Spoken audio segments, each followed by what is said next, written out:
Dada la extrema mayoría de mujeres, si me permitís voy a hablar en femenino, me siento más cómoda así. Lo hemos visto a lo largo de la mañana, la complejidad de los desafíos contemporáneos a los que nos enfrentamos requieren un compromiso por parte de las instituciones culturales para activar una ciudadanía comprometida. Si bien el flujo de información que nos llega es continuo, entender sus intersecciones resulta cada vez más difícil, ¿no? Como lo decía Federico Mayor Zaragoza, ahí está la información y está la conciencia, ¿no?, de las problemáticas. Es decir, que la saturación de información no nos dota de una visión más lúcida sobre la situación ni tampoco nos concede herramientas para actuar sobre ella.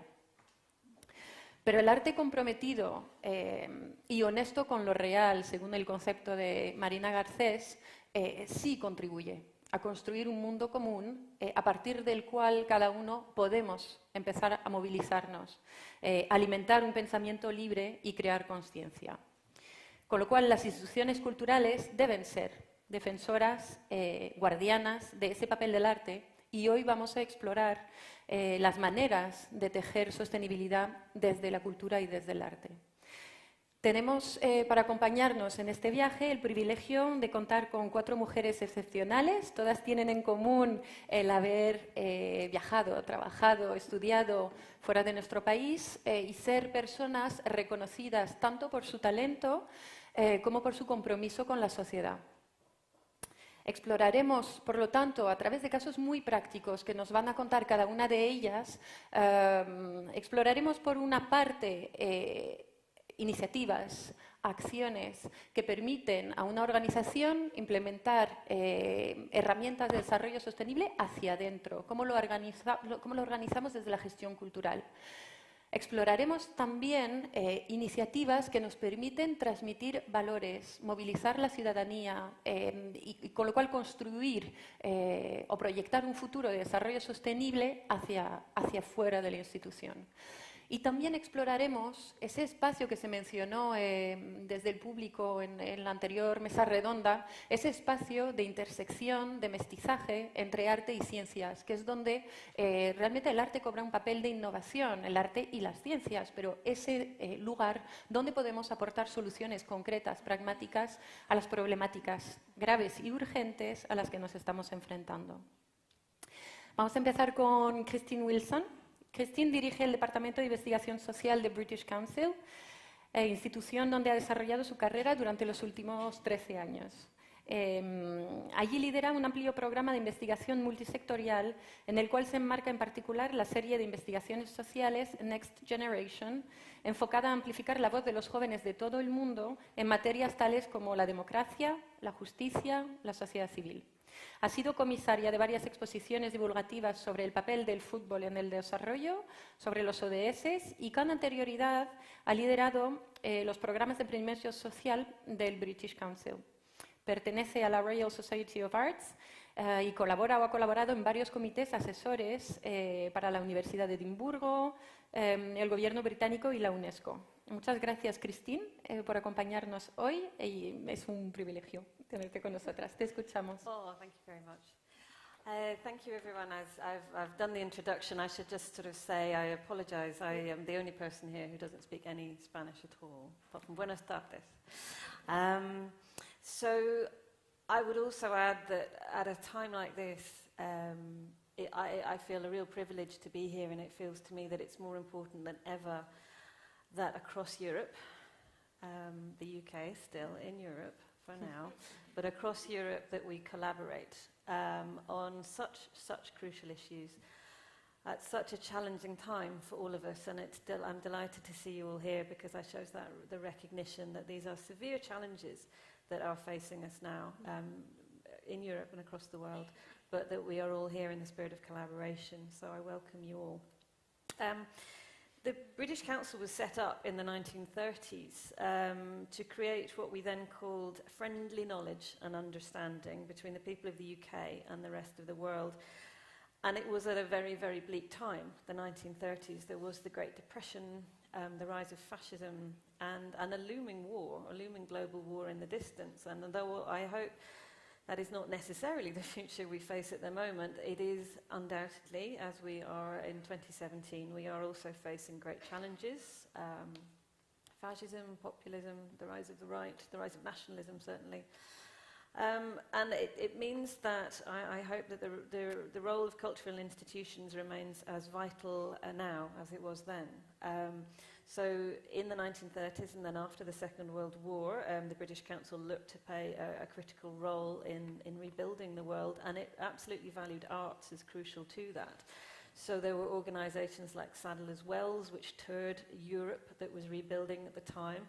The UK obviously was also facing a time of decolonisation, and again it saw arts as really crucial to that when the new emerging theatre companies were touring Europe and the new structures of the Commonwealth. And it seems that role of art and culture is as vital, as I said, now as it was then, particularly in this time where we're talking about a post-truth world or a world of fake news, where there is extraordinary levels of censorship and even self-censorship. And I would pick out the higher education institutions of the UK and America as being complicit in that. A real lack of appreciation of the value of dialogue and debate.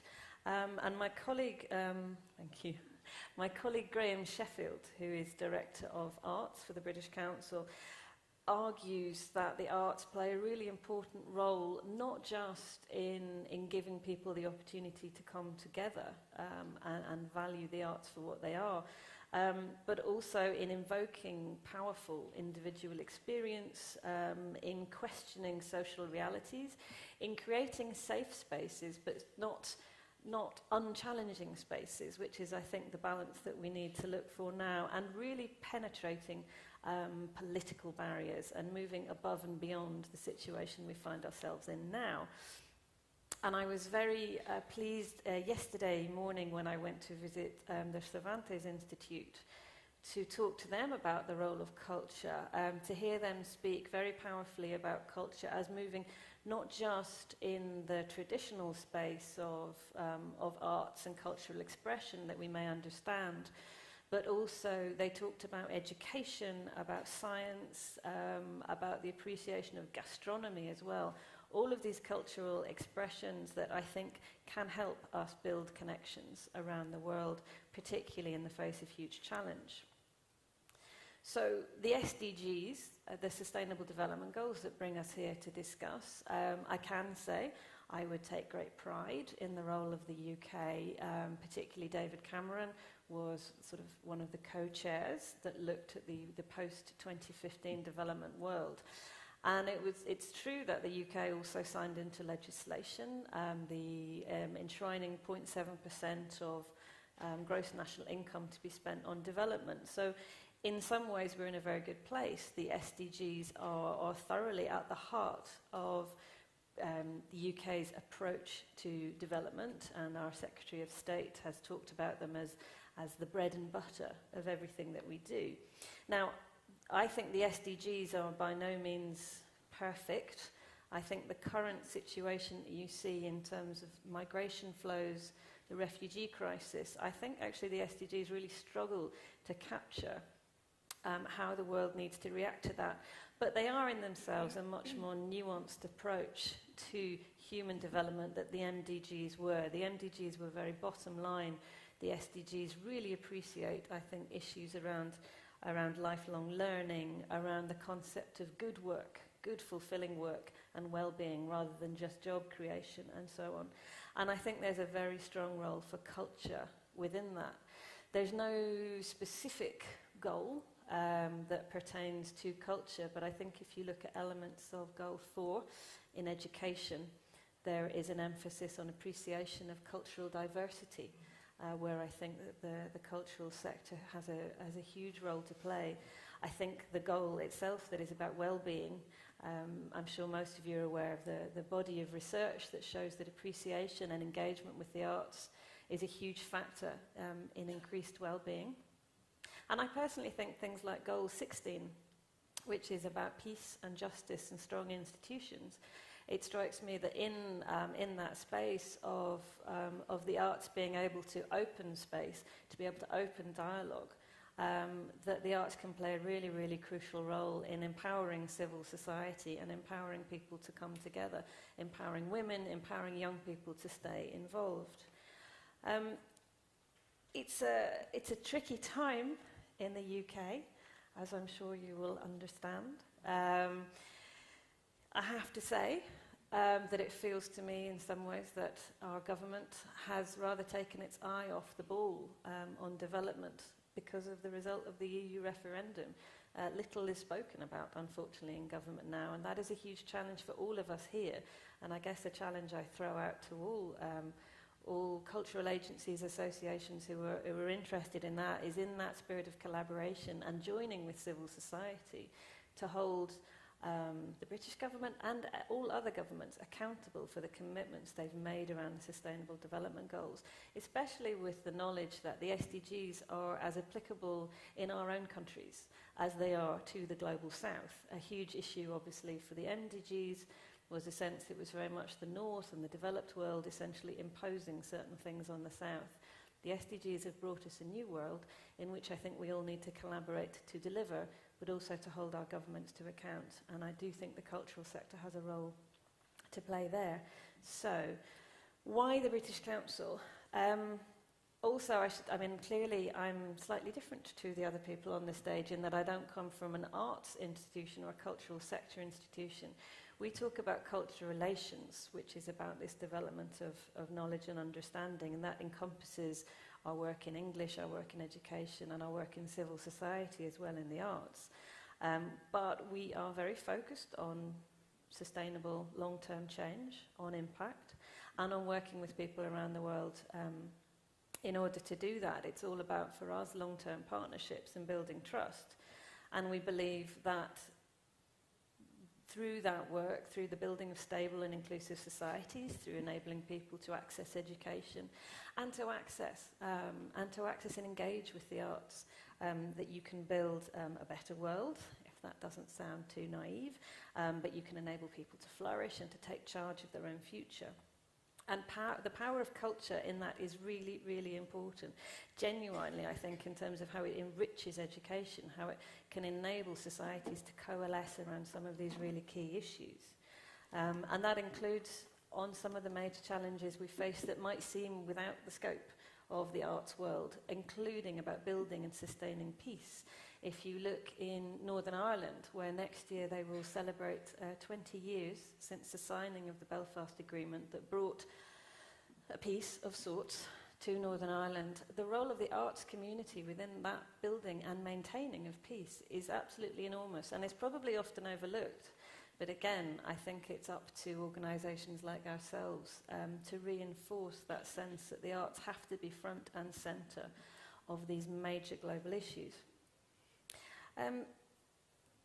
So we came into thinking about the SDGs as an organisation purely because I was asked to write a paper for responding to the British government on how they should look to implement the SDGs.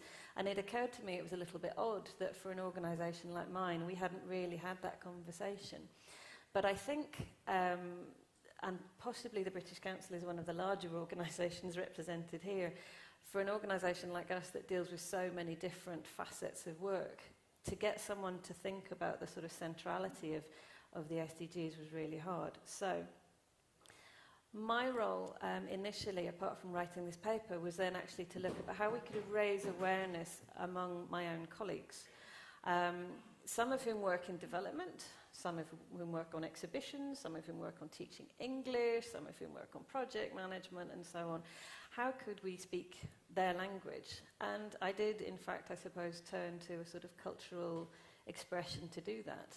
And we held an exhibition in our office in Spring Gardens in London, so where we have quite a large reception space, and we covered the walls with all sorts of elements of the SDGs, of what they meant, but really crucially what they meant pertaining to our work.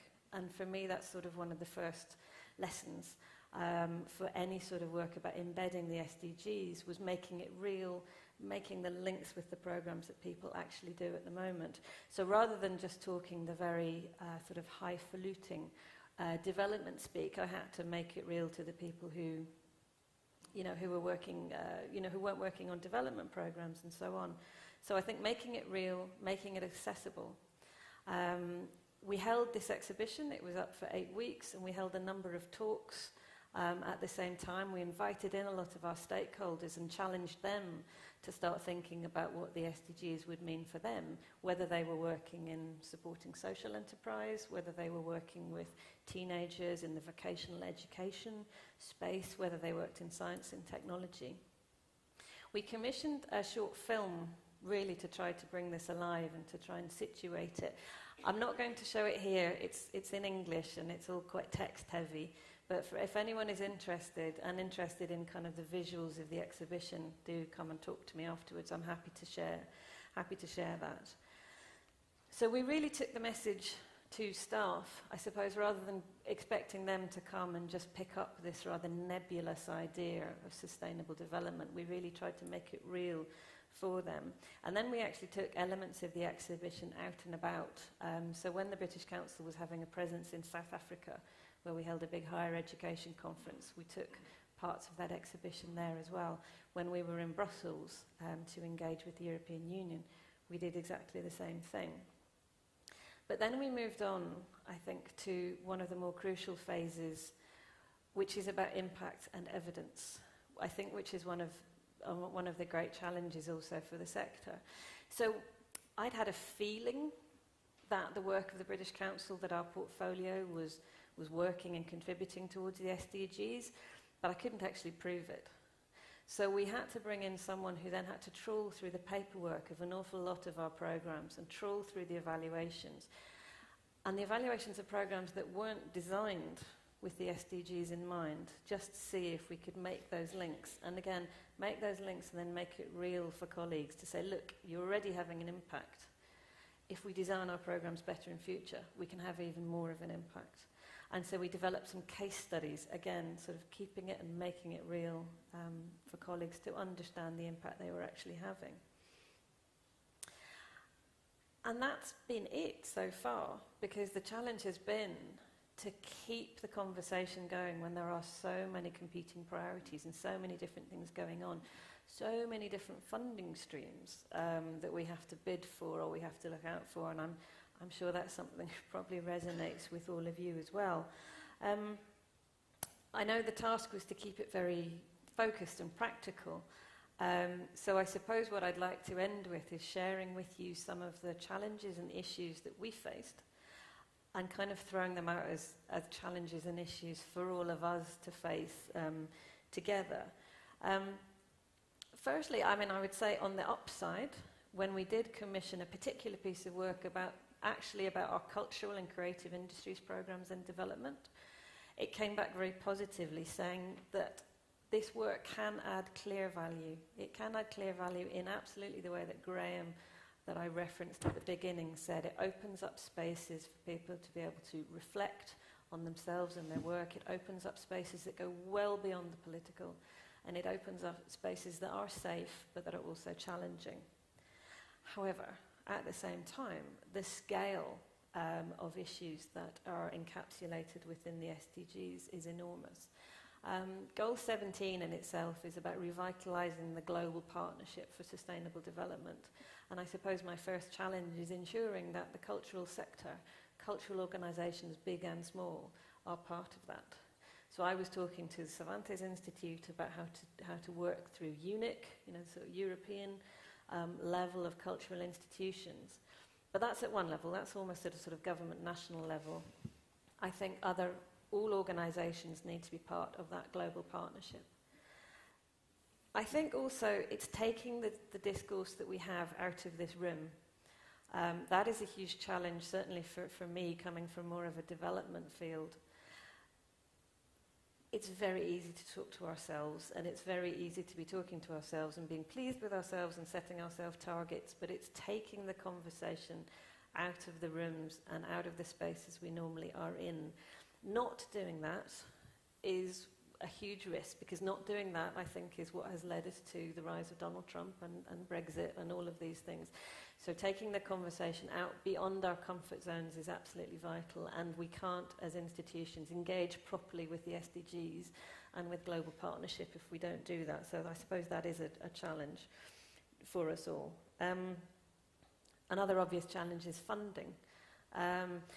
But it's more the nature of the funding space that many of us find ourselves in. The short-term funding cycles make it very difficult, I think, to look for long-term scale and impact. I don't know what the answer is to that, but I would be interested in continuing to have that conversation and seeing how, again, in partnership, we influence upwards to the donors and the stakeholders and the governments who support us, to say that in order to have the achievement we need to break this short-term cycle of what some people call lumpy funding. I don't know how that translates, I apologise. And I think finally, it's about impact and narrative. So in one sense, even my own arts colleagues in the British Council find a lot of the narrative that we in the development world bring in about evidence and impact and so on, they find that quite challenging, because in some ways it almost goes against the nature of the value of art and culture in itself. However, the world that we live in is changing and is really, really challenging. And so the need to provide evidence of impact is really crucial.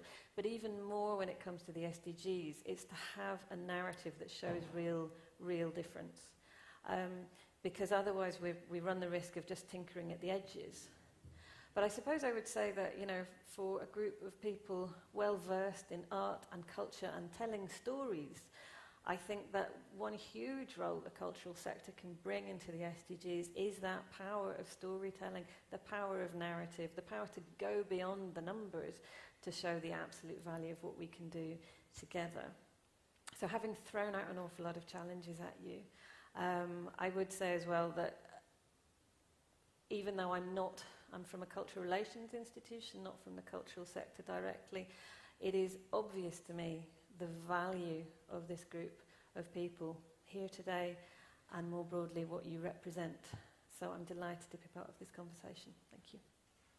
Thank you very much, Christine.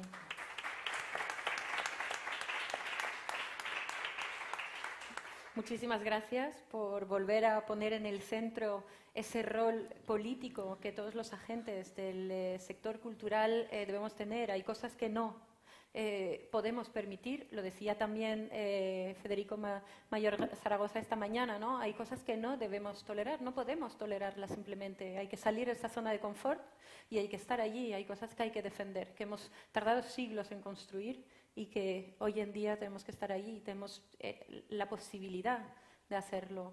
Hay pocos lugares, pocos agentes que tienen esa posibilidad. Aquí la tenemos, con lo cual tenemos esta responsabilidad. Laurent, bienvenue. Vamos a escuchar a Laurent Germont ahora. Laurent es comisaria y directora de la asociación COAL para el arte y el desarrollo sostenible, que cofundó en 2008.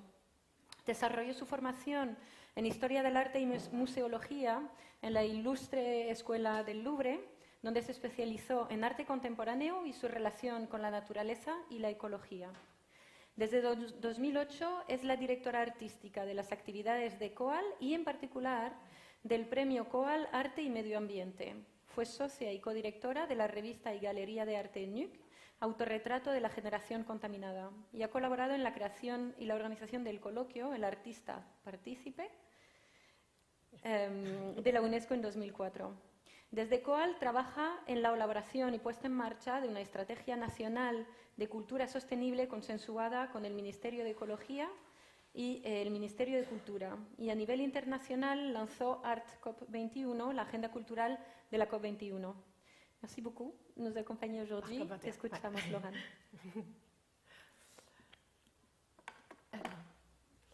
Bonjour, merci beaucoup, je suis ravie d'être là également. Donc en effet, COAL, c'est une association que nous avons créée en 2008, donc avec d'autres amis, puisque c'est un projet amical au départ, de personnes donc, issues de l'écologie, du développement durable, de la philosophie et du paysage.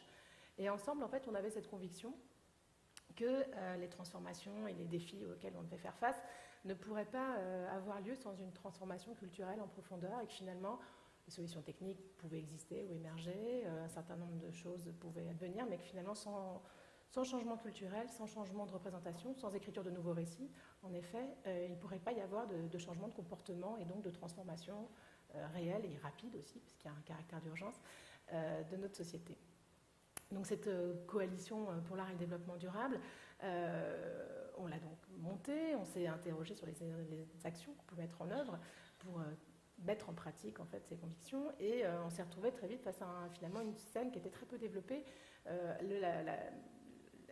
l'intuition qu'il y avait énormément de choses qui se passaient, mais qui était finalement très peu représentée dans les institutions publiques et dans les scènes les plus visibles.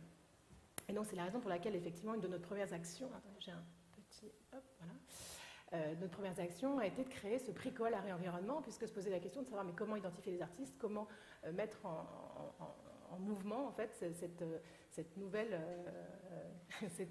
classe et cette nouvelle tendance artistique. Donc ce prix a permis d'identifier, il existe depuis aujourd'hui 7 ans, il fonctionne par appel à projet et ça nous a permis de faire remonter plus de 1500 projets d'artistes issus de 70 pays dans le monde environ. Et ça a vraiment montré, enfin ça a été une action qui nous a vraiment permis de montrer l'intérêt très fort que les artistes pouvaient avoir pour ces sujets et d'existence réelle d'un tissu créatif. Il y avait un autre enjeu qui était vraiment celui de faire reconnaître la nécessité de s'appuyer sur les secteurs culturels et sur les artistes en particulier. C'est un sujet qui n'était pas du tout évident quand on a commencé. Effectivement, premier colloque en 2004, création de l'association en 2008. Le secteur culturel était d'abord très frileux à cette idée. C'est intéressant de le constater parce qu'il y a une véritable évolution qui existe aujourd'hui dans le secteur culturel sur ces 10 dernières années, mais à l'époque, il y avait vraiment une vraie appréhension de l'instrumentalisation de l'artiste, d'une approche politique de l'art, surtout en France, où on a une tradition de l'art pour l'art. Je connais moins peut-être la tradition espagnole, je pense qu'il y a un meilleur rapport à l'art engagé qu'on peut avoir en France. Mais c'est vrai qu'en France, il y avait vraiment beaucoup d'obstacles et beaucoup de freins sur le secteur culturel, et en parallèle, un monde de l'écologie et de l'environnement qui était ouvert à l'idée d'une approche culturelle de l'écologie, mais avec une méconnaissance totale de ce que les artistes contemporains pouvaient mettre en place comme type de pratique. Donc, ce prix aujourd'hui, il est devenu très important. Vous voyez notre ministre de l'écologie qui a remis le prix cette année au ministère de l'écologie. Donc ça montre aussi une vraie évolution dans les mentalités et une acceptation au plus haut des institutions de cette dimension nécessaire d'une approche, d'une culture de l'écologie. Cette question s'est posée sur quels étaient les freins et les obstacles d'une prise en compte de ces sujets. On a travaillé très tôt avec le ministère de l'écologie aussi, donc dès 2010, pour essayer de comprendre justement quelle stratégie on peut mettre en place pour accélérer cette approche culturelle de l'écologie et mobiliser le secteur culturel.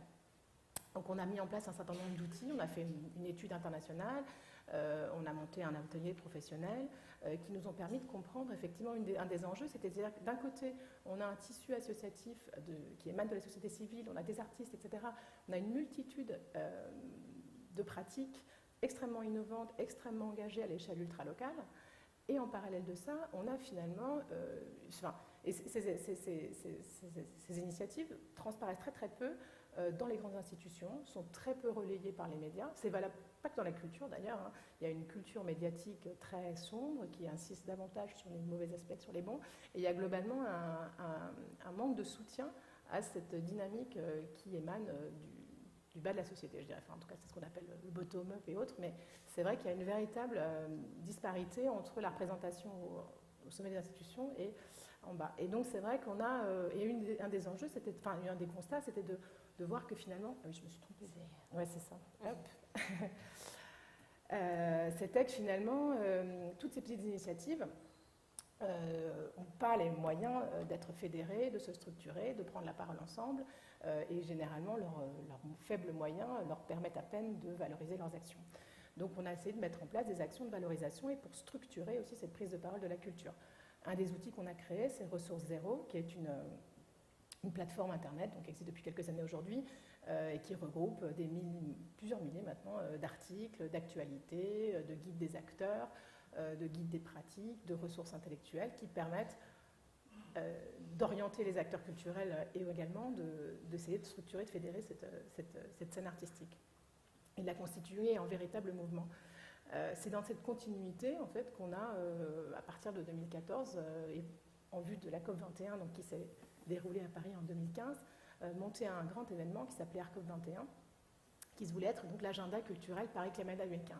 Agenda au sens de qu'est-ce qui va se passer concrètement en termes de mobilisation culturelle, mais aussi quel est l'agenda au sens anglais, à savoir quel est le programme d'engagement de la culture pour faire face aux défis climatiques. Et là, donc, on a aussi créé un certain nombre d'outils pour essayer de fédérer l'ensemble de cette scène, notamment un agenda en ligne donc, qui a fini par regrouper plus de 560 événements, plusieurs dizaines de pays, des partenaires culturels, etc. Donc, voilà, l'objectif, c'était vraiment d'essayer de structurer, de fédérer cette scène. C'était intéressant en termes d'évolution, parce que je crois que c'est un des sujets aussi qu'on doit aborder aujourd'hui, c'est comment petit à petit ces thèmes accèdent au niveau institutionnel et reconnus. Et là, c'était un cas vraiment édifiant à Paris, parce qu'en 2014, quand on a commencé à aborder ces questions, finalement, les institutions culturelles en charge de la COP21 n'avaient aucune idée et aucun projet pour la culture. Et puis progressivement, au début de l'année 2015, la commission qui était en charge de labelliser les projets émanant de la société civile s'est retrouvée submergée de propositions culturelles sans avoir prévu aucun comité d'experts ou commission et autres pour évaluer les projets en vue d'éventuellement les labelliser ou les subventionner. Et donc, un peu comme ça à l'improviste, s'est constituée une commission en début d'année courant mars, qui a finalement été présidée par notre ministre de l'Environnement. Et voilà, et peu à peu, tout le monde s'y est mis. Enfin, c'était assez intéressant, parce que nous, on a fait cette démarche de lobbying très en amont, auprès des grandes institutions parisiennes, et peu à peu, elles y sont venues, mais pour certaines, 2 mois avant la COP, 1 mois avant la COP, etc. Donc, on a vraiment vu un basculement et presque une découverte, en fait, de combien la culture pouvait être indispensable et était engagée sur ces questions. Donc, on a par ailleurs monté un grand programme qui s'appelait la conférence des parties créatives, qui permettait justement de mettre ensemble 200 acteurs, on a réuni près de 200 intervenants sur 10 jours pour essayer d'aborder tous les grands enjeux de l'écologie. Donc je vous invite éventuellement à regarder les vidéos qui sont en ligne, parce qu'on a vraiment un bel aperçu de tous les apports que la culture peut avoir à cette question. Et puis également un atelier professionnel dans la logique de celui qu'on peut mettre aujourd'hui, mais pour aussi une mise en pratique plus concrète du secteur. Parce que, voilà, là c'était, pour passer maintenant aux installations, on a essayé sur ce programme aussi, et c'est un des enjeux de cette culture, c'est de dire, voilà, il y a plusieurs façons d'appréhender la question de la culture au service du développement durable. Il y a qu'est-ce que les artistes peuvent apporter dans la constitution des récits, dans la construction d'un imaginaire commun, dans aller jusqu'à trouver des solutions par effectivement le partage des savoirs, par la collaboration avec les scientifiques, mais pas seulement, et comment la culture a un rôle stratégique à jouer aussi, la culture en tant que secteur, pour replacer ces enjeux au cœur de la société, et pas seulement en marge comme elle peut l'être aujourd'hui. Elle est souvent catégorisée de divertissement et comme quelque chose de très secondaire, alors que finalement il y a un véritable enjeu pour replacer la créativité et l'innovation au cœur des enjeux les plus importants de la société. Il y a évidemment la question sectorielle. Comme n'importe quel secteur, la culture doit intégrer le développement durable dans ses pratiques, dans ses usages, dans ses politiques d'achat, dans ses rapports à ses publics aussi. Et puis, troisième volet, c'est celui de la sensibilisation du grand public, évidemment. Et comment l'art, par une approche sensible et émotionnelle, peut mettre en lumière et faire prendre conscience d'un certain nombre de choses. Donc c'est aussi pour ça que ce troisième volet qu'on a mis en place était celui d'une approche d'installation à l'intention du grand public pour essayer d'inciter les gens à participer, à s'engager, à partager leurs impressions sur le sujet. Donc ça, c'est un petit module qu'on appelait la COP Box qui permettait, qui était placé dans l'espace public et qui permettait à tout un chacun de laisser des messages vidéo à l'attention des négociateurs du climat. On a également mis en place des installations dans l'espace public aussi pour appréhender des données numériques, là en l'occurrence ce projet qui permettait de se promener sur un paysage parisien et d'être mis en contact direct avec un certain nombre de données en temps réel sur la consommation et ses impacts sur le climat. On a mis en place également cette très belle installation sur le canal de l'Ourcq, à la Villette, où en fait l'artiste a été chercher au fond du canal tous les encombrants et les déchets qui avaient été jetés par les riverains, et qui ont été exposés à la surface de l'eau. Et puis ce projet également sur le rôle des arbres en ville, donc c'était une installation monumentale au Muséum national d'histoire naturelle. Et puis enfin ce très beau projet de Luciero Reorta au Grand Palais sur la question des réfugiés climatiques. Donc là, Arcopintin, c'était vraiment une opération très globale qui permettait vraiment d'essayer d'aborder tous les enjeux culturels en lien avec le changement climatique. Donc après, on s'est posé la question aussi sur quelles sont les meilleures manières d'agir. Donc ça, Arcopintin, c'était vraiment un très gros programme, mais d'une manière générale, une autre de nos activités principales est celle du commissariat d'exposition, de la direction artistique, puisque l'idée est de dire voilà, comment on peut mettre en place une action, donc là peut-être plutôt à l'intention du grand public, abordée par l'angle de la créativité, des questions cruciales et de transformation. Donc voilà un exemple d'œuvre. Là c'est intéressant aussi, en dehors de la question voilà, pour dire, à chaque fois l'idée c'est d'aborder le sujet sous tous ces aspects, donc pas seulement parler des thématiques, mais aussi les mettre en pratique dans la transformation concrète, dans les projets qu'on peut mettre en place. Donc là, typiquement, au domaine de Chamarande, qui est un château et un parc, finalement, au lieu d'abattre des arbres, faire sortir les arbres du domaine, broyer les arbres, parce qu'en plus en France, on a un système de marché public assez complexe qui crée souvent beaucoup d'absurdités, on a fait venir une scierie mobile qui a permis de transformer les arbres du domaine en un certain nombre de mobiliers réalisés par des artistes et des architectes. Donc voilà le type de projet qu'on peut mettre en place. Bon, on a réalisé énormément d'expositions, j'accélère un petit peu parce que ça bouge plus. Voilà. Et on en arrive aujourd'hui, et ça je pense que c'est aussi comment être plus efficace, qu'est-ce qu'on veut mettre en place, des programmes en lien avec des contextes dans l'espace public, en lien avec des problématiques locales. Là, c'est un exemple, c'est Stuva, c'est un programme qu'on a mis en place dans les villages d'Alsace. À chaque année, on a des artistes qui investissent des villages et qui s'emparent de problématiques extrêmement locales, liées à l'agriculture, liées à la convivialité, etc.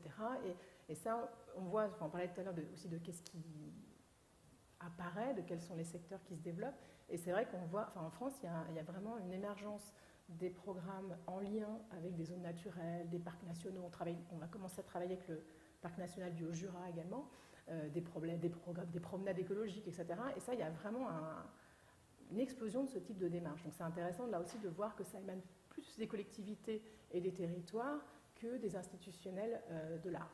Et qui souvent d'ailleurs se retrouvent localement en conflit avec les personnes qui sont normalement en charge de la culture, parce que finalement cette compétence culture commence à être prise en main par des acteurs qui habituellement n'avaient pas cette compétence, qui étaient plutôt en charge soit du tourisme, soit du développement du territoire. Et pour finir, on a monté, et donc nous dans cette logique, on a créé un programme qui s'appelle le Laboratoire de la culture durable pour aller, là encore, de plus en plus vers une question de l'efficience, comment aller mettre en place des solutions basées sur la culture. On parle aussi de solutions basées sur la nature, beaucoup en écologie. Nous, notre idée, c'est de mettre en place aujourd'hui des solutions basées sur la culture, et on y travaille avec Patrick Degeorges du ministère de l'écologie. Et donc, on a mis en place ce programme du Laboratoire de la culture durable qui permet, avec une approche croisée art et sciences, de s'emparer d'initiatives des territoires et de contribuer à la transformation des territoires. On travaille là pendant 2 ans sur la question de l'alimentation durable, grâce au soutien notamment de la Fondation Carasso. Et l'idée, c'est vraiment de s'interroger sur ces pratiques. Là, vous voyez une image d'une nouvelle ferme, d'une ferme traditionnelle qui est une des dernières fermes de Seine-Saint-Denis, l'un des départements d'Île-de-France les plus urbains et sensibles, et qui va devenir un grand projet d'agriculture urbaine et en même temps de projet culturel. Voilà. Je voulais terminer par une dernière idée, il n'y a pas la slide parce qu'elle manque, mais pour conclure, ce que je trouve intéressant, c'est de voir combien maintenant aujourd'hui, on fait appel à la culture et des acteurs inattendus font appel à la culture parce qu'ils ne savent plus comment gérer des problèmes environnementaux par d'autres, ils n'ont plus aucun moyen technique pour les gérer et donc ils font appel à la culture. Je citerai 2 programmes qui ont été lancés récemment en France. Un par l'ANDRA, c'est l'Agence nationale de gestion des déchets nucléaires, qui gère notamment un grand projet de site d'enfouissement de déchets nucléaires à Bure, et qui finalement, qu'est-ce qu'on va faire de ces déchets nucléaires qui ont une radioactivité pour quelque chose comme 300 000 ans et en fait, comment transmettre la mémoire de ces sites nucléaires pour que les générations futures ne se retrouvent pas à faire exploser ces sites sans s'en rendre compte. Et finalement, il n'y a aucune solution technique, il n'y a aucune solution scientifique. Et donc, qu'est-ce qu'ils ont fait? Ils ont appelé les artistes pour leur demander comment ils pourraient contribuer à essayer d'imaginer une transmission possible de la mémoire de ces sites. Et un autre exemple aujourd'hui qui vient de sortir, un appel à projet qui a été lancé très récemment par la région Rhône-Alpes sur le risque inondation, là aussi sur la question du Rhône ou d'un fleuve en France qui est inondable et dont le changement climatique va faire que les inondations vont ne faire que s'accentuer. Et bien là aussi il n'y a aucune solution technique, il n'y a aucune solution scientifique. Donc la seule chose qui a été finalement possible, c'est de faire appel aux artistes pour qu'ils les aident à mettre en place, à développer, à transmettre une culture du risque inondation. Donc c'est intéressant de voir qu'aujourd'hui les territoires et les organismes institutionnels s'en remettent à la culture pour trouver des solutions. Merci beaucoup. Merci.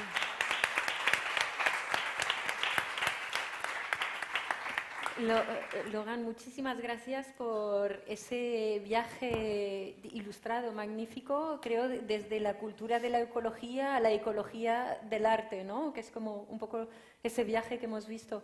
Me quedo en particular con dos cosas que tenéis en común y es la extrema variedad de acciones puestas en marcha y ese viaje, esa evolución, ¿no? De las iniciativas que habéis ido desarrollando poco a poco, tan completas, tan bellas, tan increíbles. Y la segunda cosa con la que me quedo también, que también entra en resonancia con lo que has comentado, Christine, es el hecho de que como agentes culturales aquí hay mucho que podemos recoger de iniciativas que se están dando a un nivel muy local, muchas voces que se alzan, mucho trabajo que está siendo hecho a niveles locales, pequeños, pero muy precisos, muy bellos, y el poder tener estructuras, estoy hablando a un nivel un poquito de ingeniería social o ingeniería cultural, pero el recoger esas voces, el aunarlas y darles un canal para que esto llegue de una manera más potente, como lo habéis hecho a través del premio, pues es algo que funciona, es algo que está funcionando. Muy bien. Vamos a escuchar ahora a Laura. Laura Pando Martínez, española afincada en Londres. Laura tiene más de 10 años de experiencia en gestión de eventos musicales en directo. Perdonadme si voy muy rápido, pero creo que es muy interesante que tengamos mucho tiempo para las preguntas, porque aquí estamos hablando de casos muy prácticos. Imagino que tendréis muchas preguntas para ellas. Como directora de sostenibilidad del Festival Republic, entre 2011 y 2015 consiguió integrar variedad de criterios de sostenibilidad medioambiental a lo largo de toda la operativa del festival, trabajo por el cual obtuvo varias distinciones. Laura es experta en gestión del cambio, conciencia y compromiso por parte del público, transporte y viaje sostenible, energía y gestión de residuos, etc. Integró el equipo de Julie's Bicycle en 2016, donde ha liderado varios programas de investigación sobre cambio conductual y economía circular y coordina en la actualidad el desarrollo del programa medioambiental del Consejo de las Artes. Y el objetivo de este programa pues es eso, es justamente trabajar con instituciones culturales para entender mejor su impacto medioambiental y compartir conocimiento acerca de ello. Muchas gracias, Laura. La palabra es tuya. Gracias. Bueno, como bien decías, vengo de un espacio un poco más práctico, ¿no? Del de arremangarse un poco y ponerse manos a la obra. A veces ensuciarse uno un poco las manos también. Una cosa que quiero decir antes de empezar y de contar nuestra historia desde Julie's Bicycle es que es bastante esperanzador ver tanta gente aquí con este interés, ¿no? Desde el sector cultural y que, bueno, que hay interés en esta intersección con el tema del cambio climático y la sostenibilidad medioambiental. A ver si sé cómo hacer funcionar esto. Julie's Bicycle es una organización sin ánimo de lucro que se fundó hace 10 años. Tenemos un nombre un poco extraño, la gente nos pregunta bastante, ¿quién es Julie? ¿Ha venido Julie? No, es que no hay Julie. Es un nombre nada más, que surgió de una broma, de hecho, de cuando fue fundado. En principio la intención fue intentar entender un poco cuál es el papel de la cultura, del sector creativo, de los artistas, dentro de este reto que tenemos ahora tan urgente del cambio climático. Desde entonces hemos trabajado con el sector artístico y cultural de Gran Bretaña, pero más recientemente, en los últimos años, se ha ido ampliando y se ha generado una demanda internacional bastante importante, con lo cual ahora estamos un poco como esparcidas. Hablo en femenino porque somos un equipo de 10 mujeres. Hay un tema interesante aquí que no sabemos muy bien cuál es el motivo, pero mujeres en las artes y en el tema medioambiental parece ser algo que une muy bien. Por describir un poquito los objetivos, son dos muy diferentes. Uno es un poco práctico, es el promover las energías limpias en la comunidad cultural y creativa, y el otro, que suena un poco extraño, lo he traducido del inglés, ¿vale? Entonces no suena muy natural, pero reposicionar la idea de sostenibilidad para que inspire ambición, optimismo y acción, que básicamente significa que estamos intentando que los líderes que existen ya en el sector cultural y que están haciendo ya trabajo en este campo de la sostenibilidad medioambiental tomen un papel un poquito más prominente y empiecen a mover el tema a ellos también y a dirigir esta conversación. ¿Cómo hemos hecho todo o cómo intentamos conseguir estos objetivos? Empezamos creando una calculadora de huella de carbono y la verdad que el motivo suena bastante como aburrido, ¿no? Como que ¿qué tiene que ver esto con las artes? Pero bueno, la idea era medir un poco cómo podemos iniciar un cambio si no sabemos ni siquiera los impactos que estamos incurriendo, ¿no? Entonces era medir un poco los impactos, medir los resultados, ponernos objetivos que sean realistas y luego entender un poco la efectividad de cualquier medida que estamos aplicando y tener la capacidad de cambiar de dirección si las cosas no están funcionando, porque intentamos cosas a veces pues, que no funcionan. Hay que saber si funciona y lo sabemos a través de los datos, ¿no? Pues igual que medimos los impactos financieros o igual que medimos los impactos de las acciones de comunicación, creo que es responsabilidad de cualquier organización el medir los impactos medioambientales de su actividad. Y eso también te da un poco de integridad a la hora de hablar, ¿no? Si sabes realmente lo que tu actividad está produciendo, puedes luego realmente hablar desde un espacio más público con la seguridad de que sabes de lo que estás hablando. Esta calculadora es de uso gratis, o sea que si cualquiera de vosotros está en inglés, pero bueno, es bastante intuitiva y está adaptada muy concretamente al sector de las artes, que es muy específico, y luego está partida en subsectores. Entonces, si sois festivales, pues festivales muy concretos pues tienen un tema de transporte de audiencias, de gestión de basuras, que es mucho más prominente que a lo mejor en un edificio, ¿no? Y luego hay subsectores pues, para edificios, más como para teatros o museos, etc. Si podéis, luego pondré la página web para que echéis un vistazo y si queréis ir a usarla es gratis. O sea, está ahí, os registráis, súper facilito y no lleva mucho tiempo. Luego también ofrecemos, obviamente, servicios de consultoría. Yo creo que esto ha sido un poco más reactivo que proactivo. O sea, me refiero, se generó un interés y la gente pues empezó a llamar a nuestra puerta, ¿no? ¿Y qué hago con esto? ¿Cómo convenzo a mis audiencias? ¿O cómo convenzo a mis empleados? ¿O cómo convenzo a mi equipo directivo? Porque a veces viene desde abajo, ¿no? A veces es una persona en una organización que tiene un interés muy fuerte por unos valores y quiere influenciar, ¿no? Entonces, ahí hemos generado un servicio de consultoría y estamos trabajando pues, con organizaciones pequeñas y grandes, desde artistas, desde National Theatre, el Teatro Nacional de Londres, English Heritage y los cines Curzon, que no sé si son muy conocidos aquí, pero es una cadena de cines independiente muy importante allí en Reino Unido. Luego también desarrollamos una certificación medioambiental porque pensamos que solamente la huella de carbono, pues sí, te ofrece una visión, pero no te da realmente una dirección, ¿no? Entonces, a través de la certificación damos también un poco de pautas por lo que hemos aprendido en estos 10 años de cómo pues, seguir mejorando, ¿no? Hemos producido cientos de herramientas y casos prácticos que están todos disponibles también en la página web. Si queréis echar un vistazo, lo tenemos se llaman resources. Y ahí hay pues, desde guías hasta manuales, informes de resultados y hay información bastante... Bueno, de hecho tengo que mencionar a Fernando, que se me ha... no sé si creo que estará por aquí, ¿verdad? Sí, ahí te veo. Que me ha emocionado un montón porque ha venido y hecho...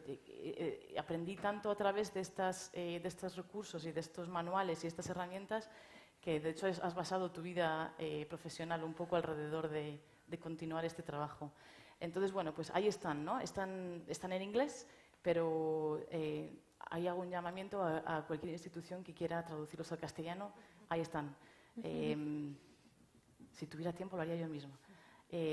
Pero bueno, y luego organizamos muchos eventos pues, para lo que viene siendo compartir el conocimiento, ¿no? El conocimiento realmente no nace de nosotras como Julie's Bicycle, sino que nosotros lo vamos extrayendo un poco de las organizaciones, porque lo que notamos es que había gente que estaba ya haciendo un montón de ruido, un montón de cosas, pero realmente no lo ponían debajo de un marco o no le ponían un nombre o no había una especie como de consistencia en cómo se acercaban a este tema, ¿no? Entonces, bueno, pues fuimos extrayendo ese conocimiento y les fuimos sentando a gente en los mismos espacios y teniendo esa conversación, ¿no? Luego hablaré un poquito más de este tema de las colaboraciones. Luego también tenemos un tema muy reciente que iniciamos, el tema de formación, que también ha sido un poco una respuesta al sector, a lo que nos estaban pidiendo. La gente nos pedía un poco de formación, un poco como hemos hecho un papel de mentor en el sector, ¿no? Y de hecho tenemos una colaboración con Logan, que iniciamos un curso de liderazgo, que de hecho lo tuvimos la semana pasada en Gales, muy intenso, pero muy maravilloso. Y juntamos en un mismo sitio durante una semana a diversos líderes del sector cultural. Cuando hablo del sector cultural no hablo solamente de las instituciones, hablo de artistas, hablo de gente pues, que hace cine, que hace teatro, que también de instituciones públicas, de instituciones gubernamentales, de todo el mundo. Y les pusimos en una habitación a hablar. Y les contamos un poco pues, lo fastidiadas que están las cosas, que ya lo saben obviamente porque ya están haciendo trabajo en este tema, y luego pues, las herramientas y las opciones y oportunidades que existen alrededor de esta conversación. La verdad que fue un éxito. Y bueno, tenemos otro en Eslovenia en octubre, por si alguno está interesado.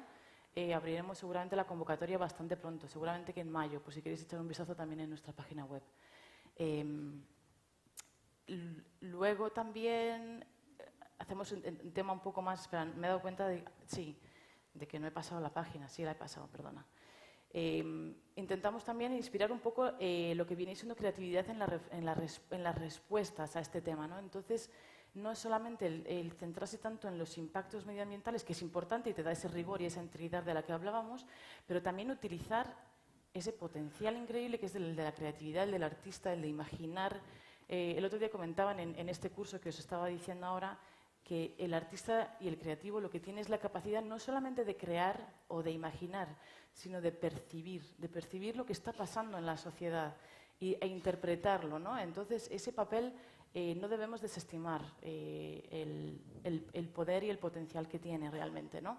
Y de ahí voy un poco pues, a lo de qué papel tienen las artes y las instituciones culturales en este movimiento. Llamamos movimiento porque lo hemos empezado a llamar así porque realmente son muchas cosas que están pasando a nivel local, pero que si no las conectas no se convierten en un movimiento, siguen siendo cosas un poco aisladas, pero que una vez conectadas te das cuenta de que realmente está pasando, ¿no? Creo que voy a pasar un poco por encima en esto porque ha habido bastante conversación alrededor de este tema hoy en cuanto a las conexiones emocionales y de empatía que se pueden realizar a través de las artes, ¿no? Pero una cosa que me llamó mucho la atención el otro día escuchando hablar a un señor llamado George Marshall, que escribió un libro que se llama Don't Even Think About It. No, ni siquiera lo pienses, es la traducción, ¿vale?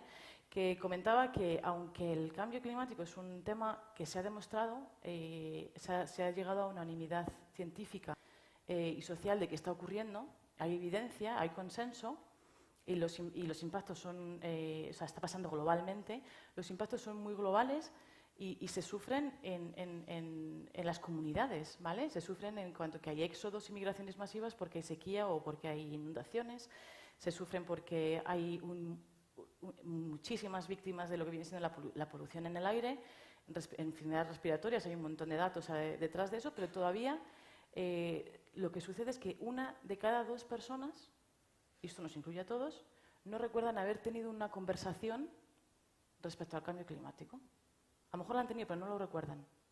Entonces, claro, decimos, con todo este consenso, con toda esta información, con toda esta avalancha de información, ¿cómo es que no llega? ¿Por qué no cala? ¿No? Entonces, bueno, ese es el papel que nosotros creemos que las instituciones culturales tienen, que creo que lo comentaba Cristina, lo hemos comentado todos hoy, ese espacio para esa conversación segura, que además lo comentaba ella, en un espacio seguro, ¿no? que se sienta uno, porque a veces vamos a un debate y es como muy agresivo, entonces tú dices sí, yo digo no, y es todo muy polarizado y muy binario, ¿no? Pero cuando vas a un espacio como un museo, cuando vas al teatro, es un espacio en el que te provoca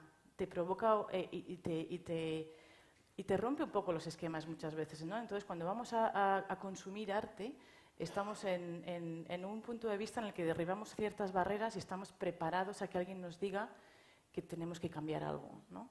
Entonces, bueno, pues en ese momento es en el que identificamos lo que decía, el reto que presenta la amenaza del cambio climático no es únicamente tecnológico o científico, sino que está íntimamente relacionado con nuestras costumbres, nuestros comportamientos, nuestros sistemas de valores, nuestros sistemas económicos, por lo que debe ser considerado desde el punto de vista cultural. En estos 10 años hemos identificado que dentro de este rol no sé muy bien cómo llamarlo, nosotros lo llamamos trends, que son como tendencias, pero no me encaja bien en el castellano. O sea, que yo lo voy a llamar como dimensiones, ¿no? Y esto os lo arrojo a vosotros para que según os voy contando esto, si os encontráis en algún punto, esto es como una especie como de spectrum, ¿vale? ¿Dónde estamos?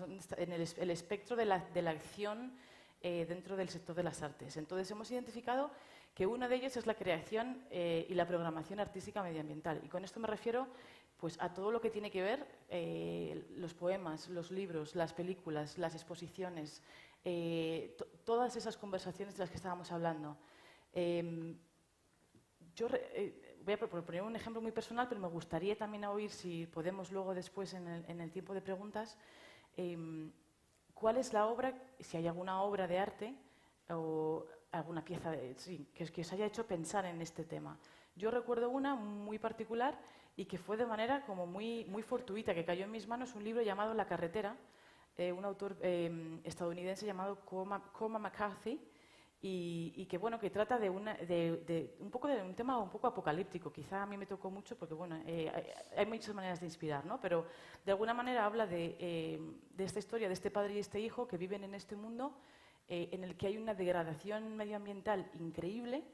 Ya no hay plantas, no hay frutos, no hay animales, no hay absolutamente nada. Entonces, paralelo a esta degradación medioambiental hay una degradación de la humanidad. ¿Vale? Entonces, lo que nos pasa muchas veces es que cuando hablamos de sostenibilidad medioambiental, separamos el medio ambiente y la humanidad. Y no, realmente estamos donde estamos y somos quienes somos gracias a o a pesar de esta relación tan íntima que tenemos con el medio ambiente, ¿no? Entonces, para mí ese libro, por ejemplo, despertó esa idea de decir, bueno, es que si realmente acabamos con el mundo, acabamos con la humanidad también. O sea, no estamos intentando salvar el mundo. Yo creo que realmente el mundo se librará de nosotros, si acaso. Entonces yo creo que realmente lo que estamos intentando salvar es la humanidad según la conocemos. ¿Qué clase de humanidad queremos tener dentro de 100 años? ¿Vale? Entonces, bueno, ese es uno de los papeles. Por cierto, volviendo rápidamente, si alguno estáis pensando en hacer algún tipo de programación alrededor de este tema del cambio climático o del medio ambiente, en Gran Bretaña ya ha empezado este movimiento, fue una idea que surgió de un grupo del sector cultural y que estamos apoyando desde Julie's Bicycle, que se llama The Season. I don't know if you've heard about it. ¿Has oído hablar de...? Yeah. Yeah? So, yeah. It was born from what next? Oh, sorry. Perdona. Bueno, es una idea que ha surgido para intentar conglomerar todas las respuestas artísticas alrededor de este tema en un espacio de tiempo. Y va a ser en el 2018, desde junio hasta diciembre, The Season, que significa estación, pero tiene doble sentido en inglés. Significa estación y significa temporada, ¿vale? Entonces, bueno, tiene esas...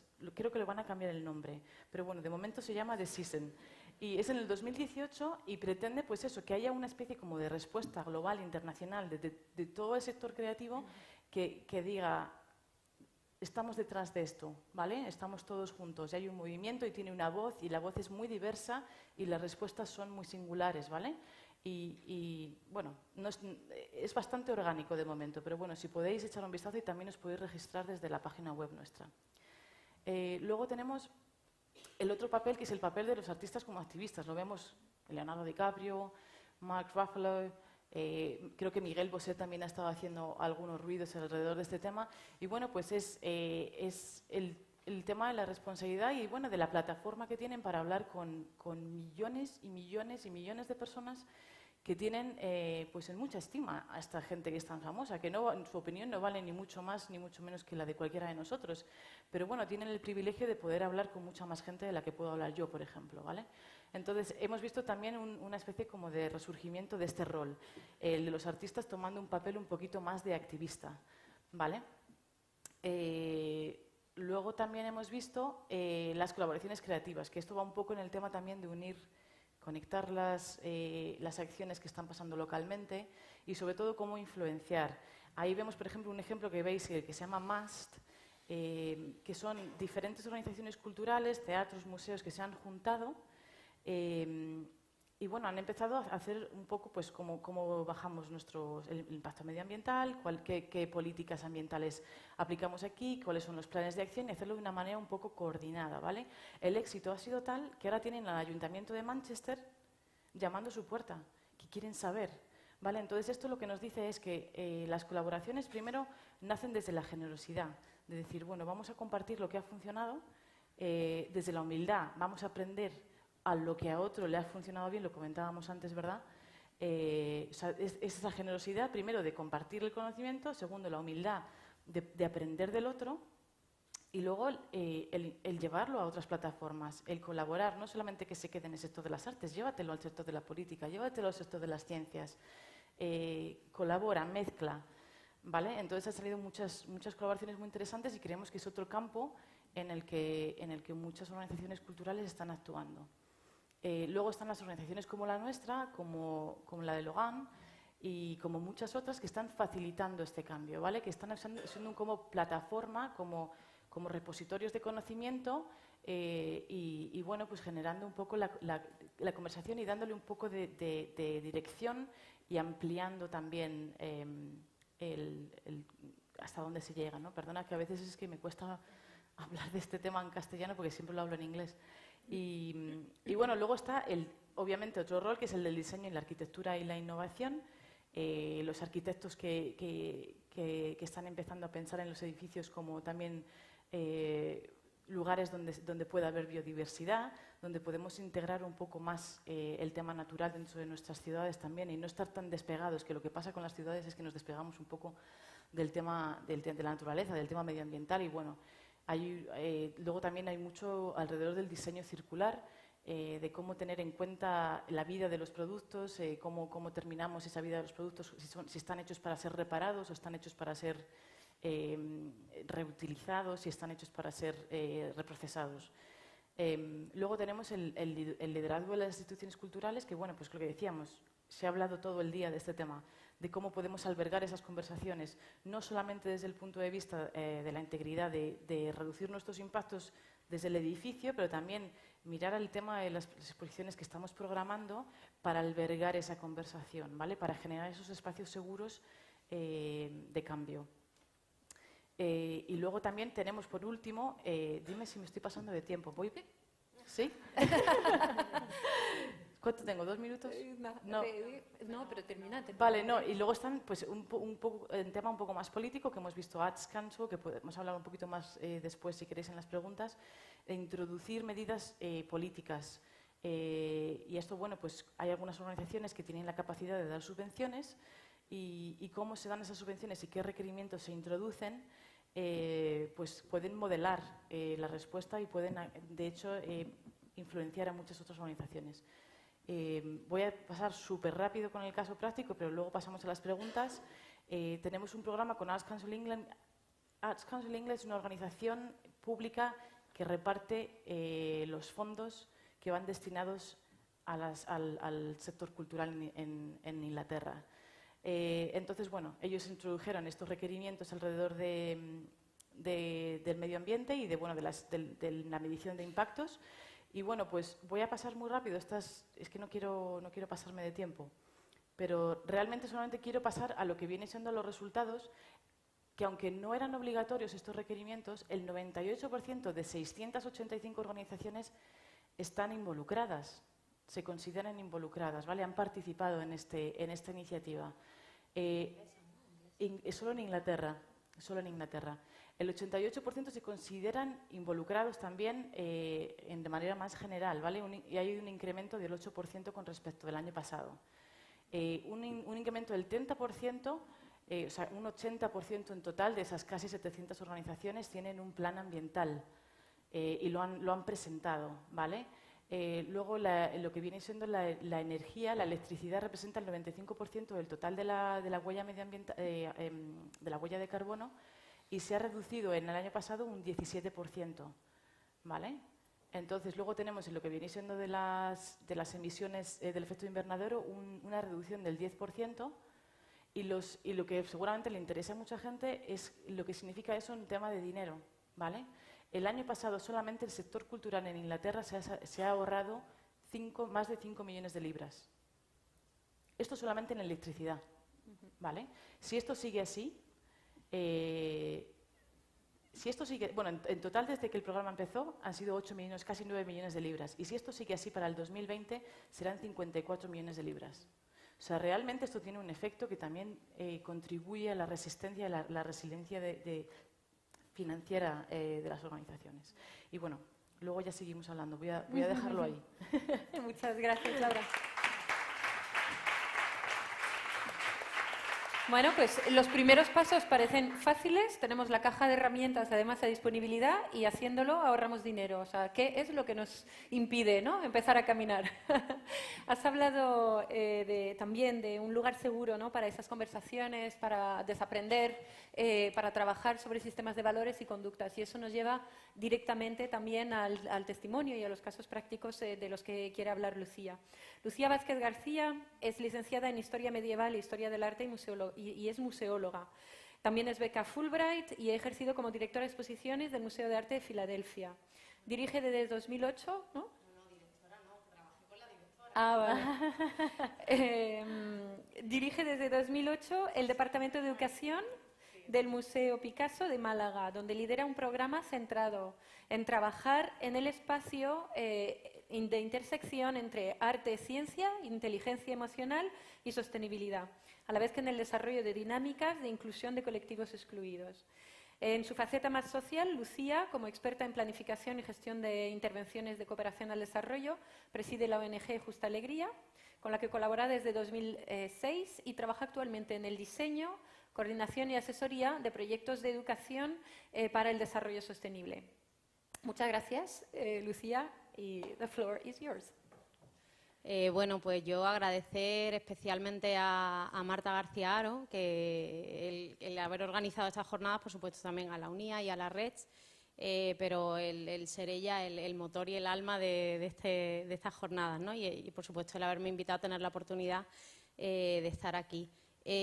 Picasso, ciencia, medievalista, museóloga, o sea, vamos, un vaivén Pero bueno, en realidad, creedme que en mi cabeza todo esto tiene una coherencia, sobre todo porque cuando yo empiezo a interesarme por la sostenibilidad, y seguro que muchos de vosotros que sois profesionales del sector cultural, os haríais esta pregunta de la que hablábamos, ¿qué puedo hacer yo? O sea, yo, ante la inmensidad de los desafíos del cambio climático, yo que trabajo en un museíto del sur de España, de una ciudad, ¿no?, de la última de Europa, y bueno, ¿qué puedo hacer yo desde mi experiencia, desde mis conocimientos?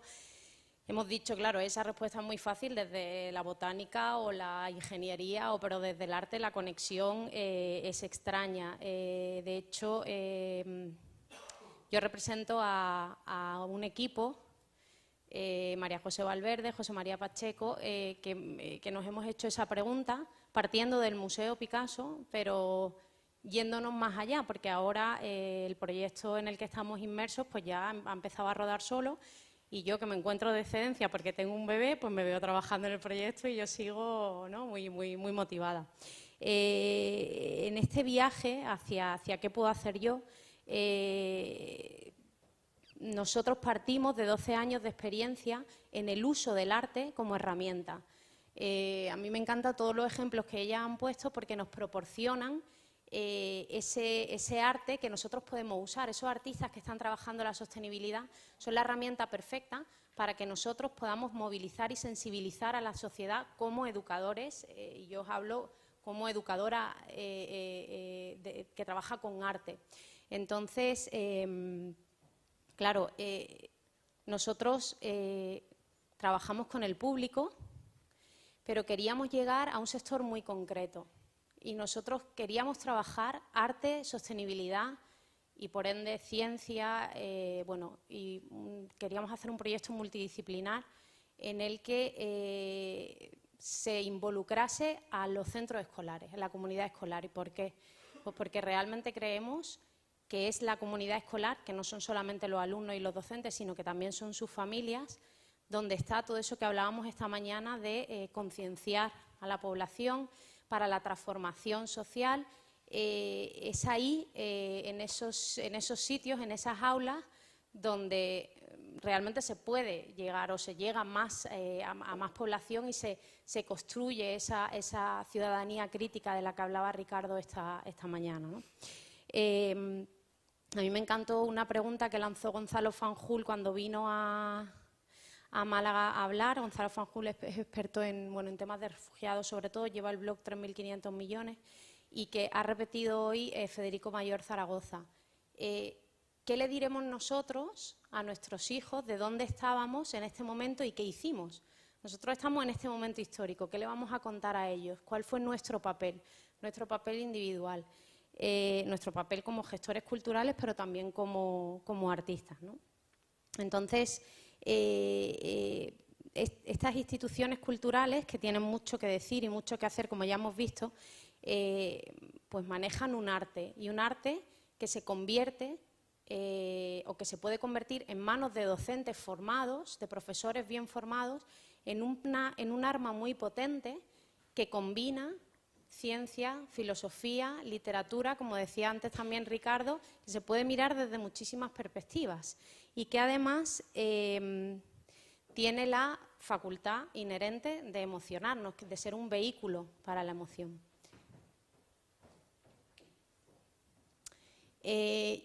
Yo he puesto imágenes que usamos en este proyecto con los alumnos y con los profesores, ¿no?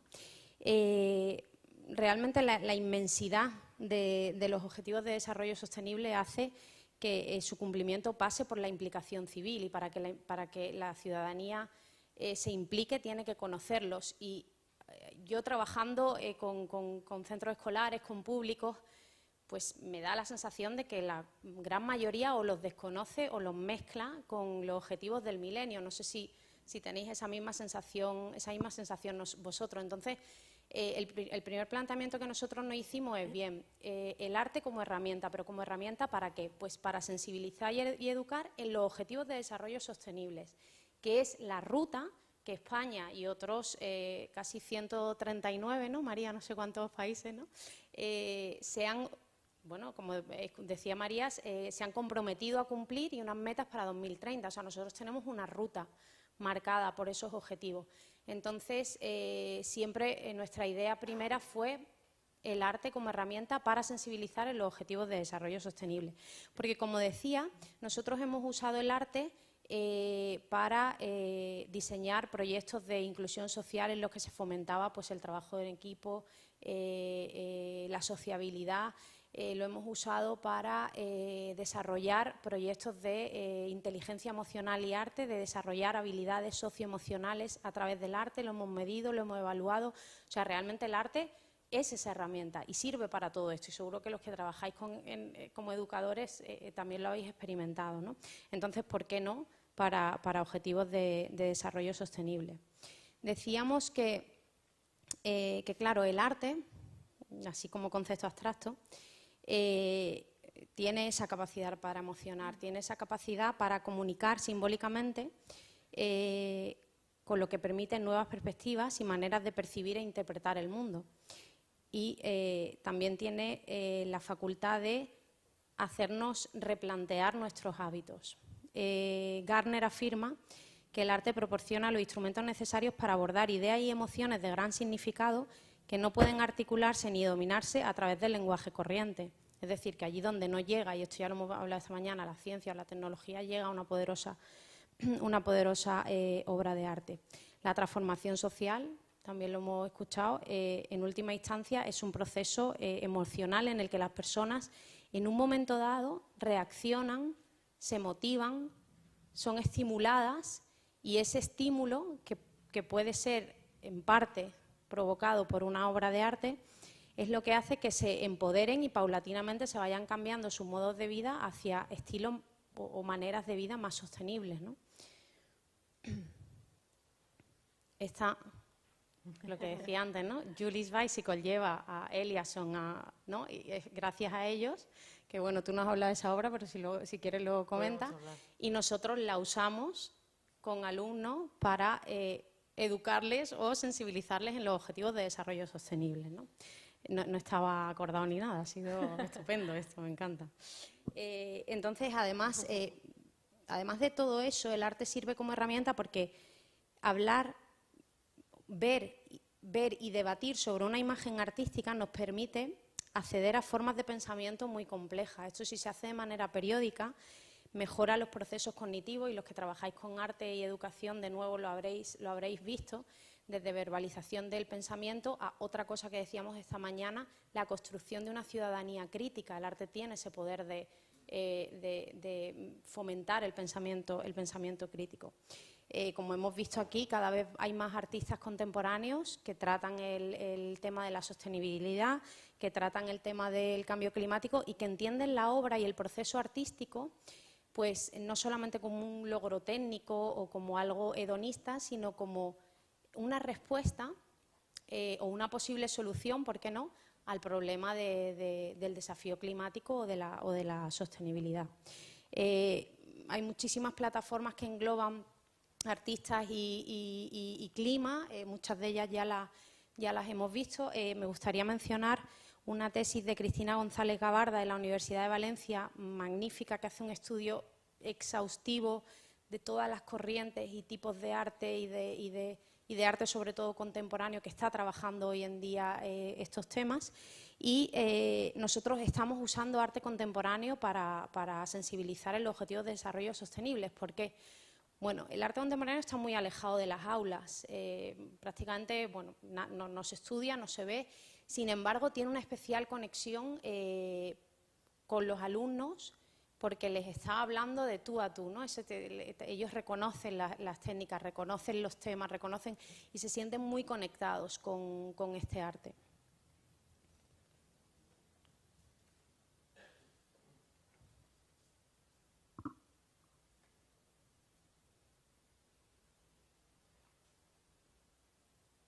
Todo esto son obras que nosotros usamos para distintos objetivos de desarrollo sostenible.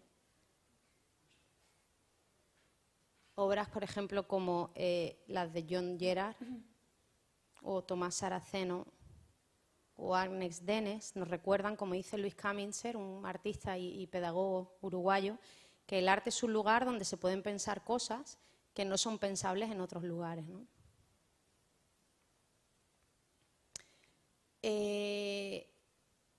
Como decía, este programa parte del equipo del museo, y se lanza Extramuros, con una experiencia previa de 2 años en un centro escolar, usando el arte como herramienta, como ya he dicho, para todos esos procesos de desarrollo de la inteligencia emocional, inclusión social, colectivos en riesgo de exclusión social, y fruto de eso y de bastantes meses, yo diría casi 2 años de trabajo, surge el proyecto de educación para el desarrollo sostenible a través del arte, que tiene como objetivo sensibilizar a la comunidad escolar en los objetivos de desarrollo sostenibles, pero que también tiene como objetivo mejorar la calidad de la educación artística, porque se retroalimenta. Al mismo tiempo que usas arte para difundir y sensibilizar los ODS, la comunidad educativa está viendo arte y está haciendo arte a través de un programa que nosotros hemos dividido en 6 acciones. Ya digo que esto es muy local y muy concreto, ¿no? O sea, hemos ido a lo más local y a lo más concreto. Primero, un debate de imágenes artísticas, de artistas que tratan estos temas de cambio climático, como hemos visto antes. Hablar sobre arte. Luego, hacer arte, porque el proceso creativo de hacer arte también lleva a esa reflexión inherente de las imágenes que antes han hablado, han discutido, han debatido. Luego, talleres de artistas, encontrar artistas locales que tengan algo que decir sobre estos objetivos de desarrollo sostenibles, salidas culturales que no tienen que ser necesariamente a instituciones culturales, pueden ser bueno, pues todo tipo de instituciones, incluso nosotros hacemos una salida a ver una obra que hay en la calle. O sea y luego las actividades multidisciplinares, porque la herramienta, realmente el arte como herramienta funciona si partiendo de él se llega a otras disciplinas y, como decíamos esta mañana, se construye un conocimiento transversal. O sea, no es la parcela de arte, sino es el arte que vertebra un proyecto en el que luego cada objetivo de desarrollo sostenible se puede mirar desde la botánica, desde la bioconstrucción, desde la ciencia, desde la tecnología. Entonces, es muy interesante cuando hacemos estas actividades porque parten de una obra artística, y bueno, muchos de estos artistas que estamos viendo realmente hacen arte ayudados de ingenieros, bueno, usan todo tipo de elementos científicos, ¿no? Y la última y más importante para que pueda ser replicado y pueda ser apropiado es la formación del profesorado, que ellos usen o puedan aprender a usar el arte como herramienta para sensibilizar y educar en los objetivos de desarrollo sostenibles, porque ellos lo tienen ya en sus temarios. Por lo menos como sabéis, los libros de texto cambian con cada comunidad autónoma, pero en Andalucía los libros de texto editados en 2016 incluyen ya el cambio climático, que no los objetivos de desarrollo sostenible, cosa que bueno, lo lógico sería que incluyeran los ODS, que son mucho más, que son holísticos, ¿no? más que el cambio climático. Pero ellos ya lo tienen que dar en sus clases, ya lo tienen que impartir. Y muchas veces, como decía Miguel antes, nosotros somos hombre y mujeres de orquesta, pero los profesores ya, vamos, tú les llegas con una cosa de esta y ya es como, por favor, no puedo más de tantas cosas que tengo que aprender y que tengo que convertirme, ¿no?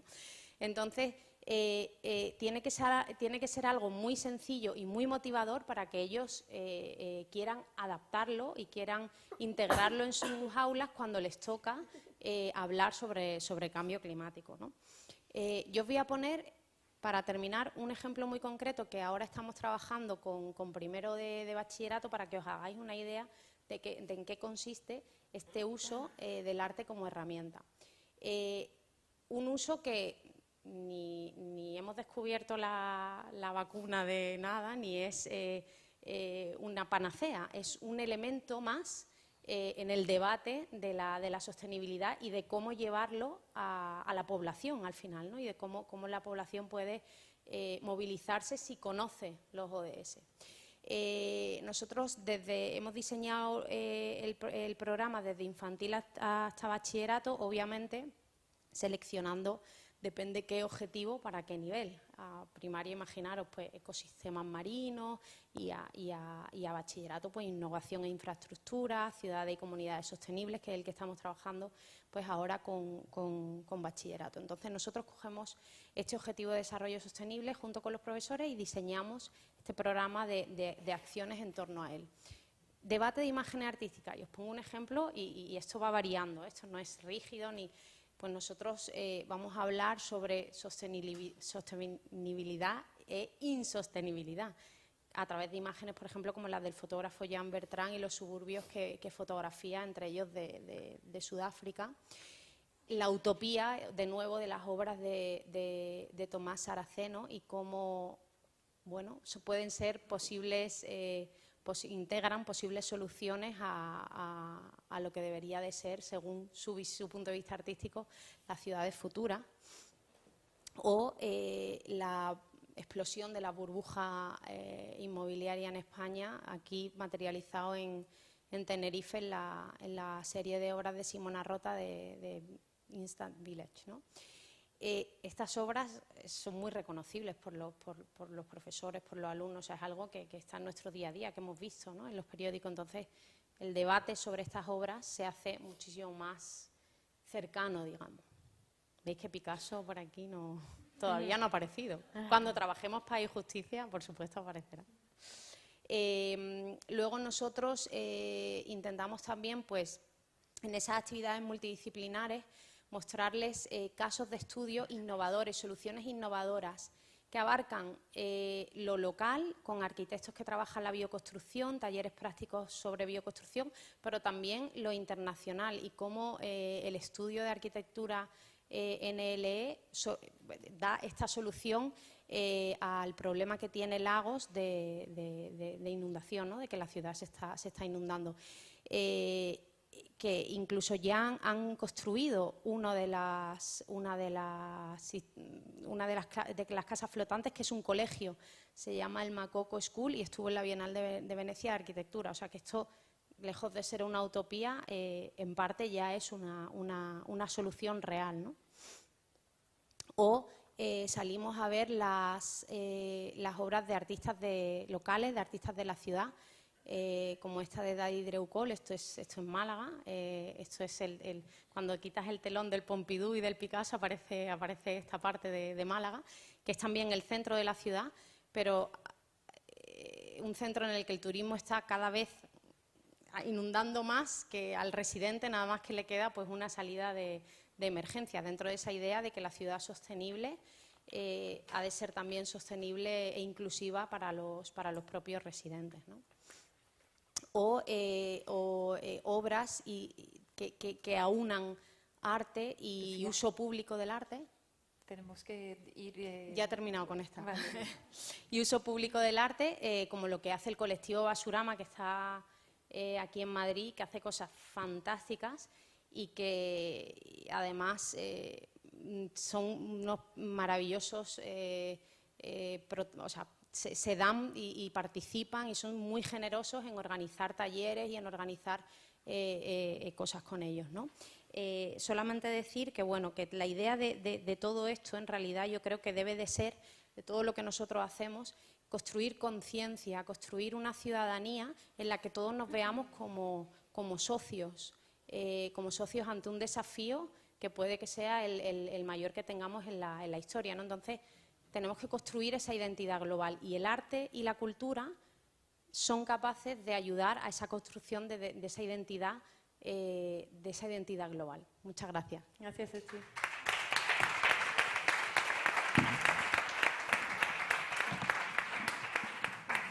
Me parece particularmente esperanzador ese movimiento, ¿no? Desde la institución hacia fuera de sus muros para entrar en un entorno como es, por ejemplo, el del profesorado, del que hemos hablado antes de esta mesa redonda, ¿no? Que posiblemente sea uno de los espacios donde, para afrontar esa urgencia de los retos de los que estamos hablando, podemos tener un lugar con muchísimo potencial, desde los niños, las familias, el profesorado, etcétera, ¿no? Y posiblemente esto sea una de las claves para trabajar frente a cosas tan urgentes como las que nos ocupan hoy. Quiero abrir a la audiencia para, en un primer momento, invitaros a compartir experiencias que podáis tener también pues similares, ¿no? Porque aquí estamos aprendiendo todas de todas. Y luego también para las preguntas. Tenemos aquí a Isabel Pérez, que lleva la sección juvenil, ¿no? De la red de soluciones para el desarrollo sostenible. Si lo voy a levantar, no sé si me veis bien. Yo diría que Isabel hace la primera experiencia, recogemos varias preguntas y luego contestar el bloque. ¿Alguien más quiere presentar alguna iniciativa en curso? Cultura y sostenibilidad. Vale, Isabel, te escuchamos. Fantástico, muchísimas gracias.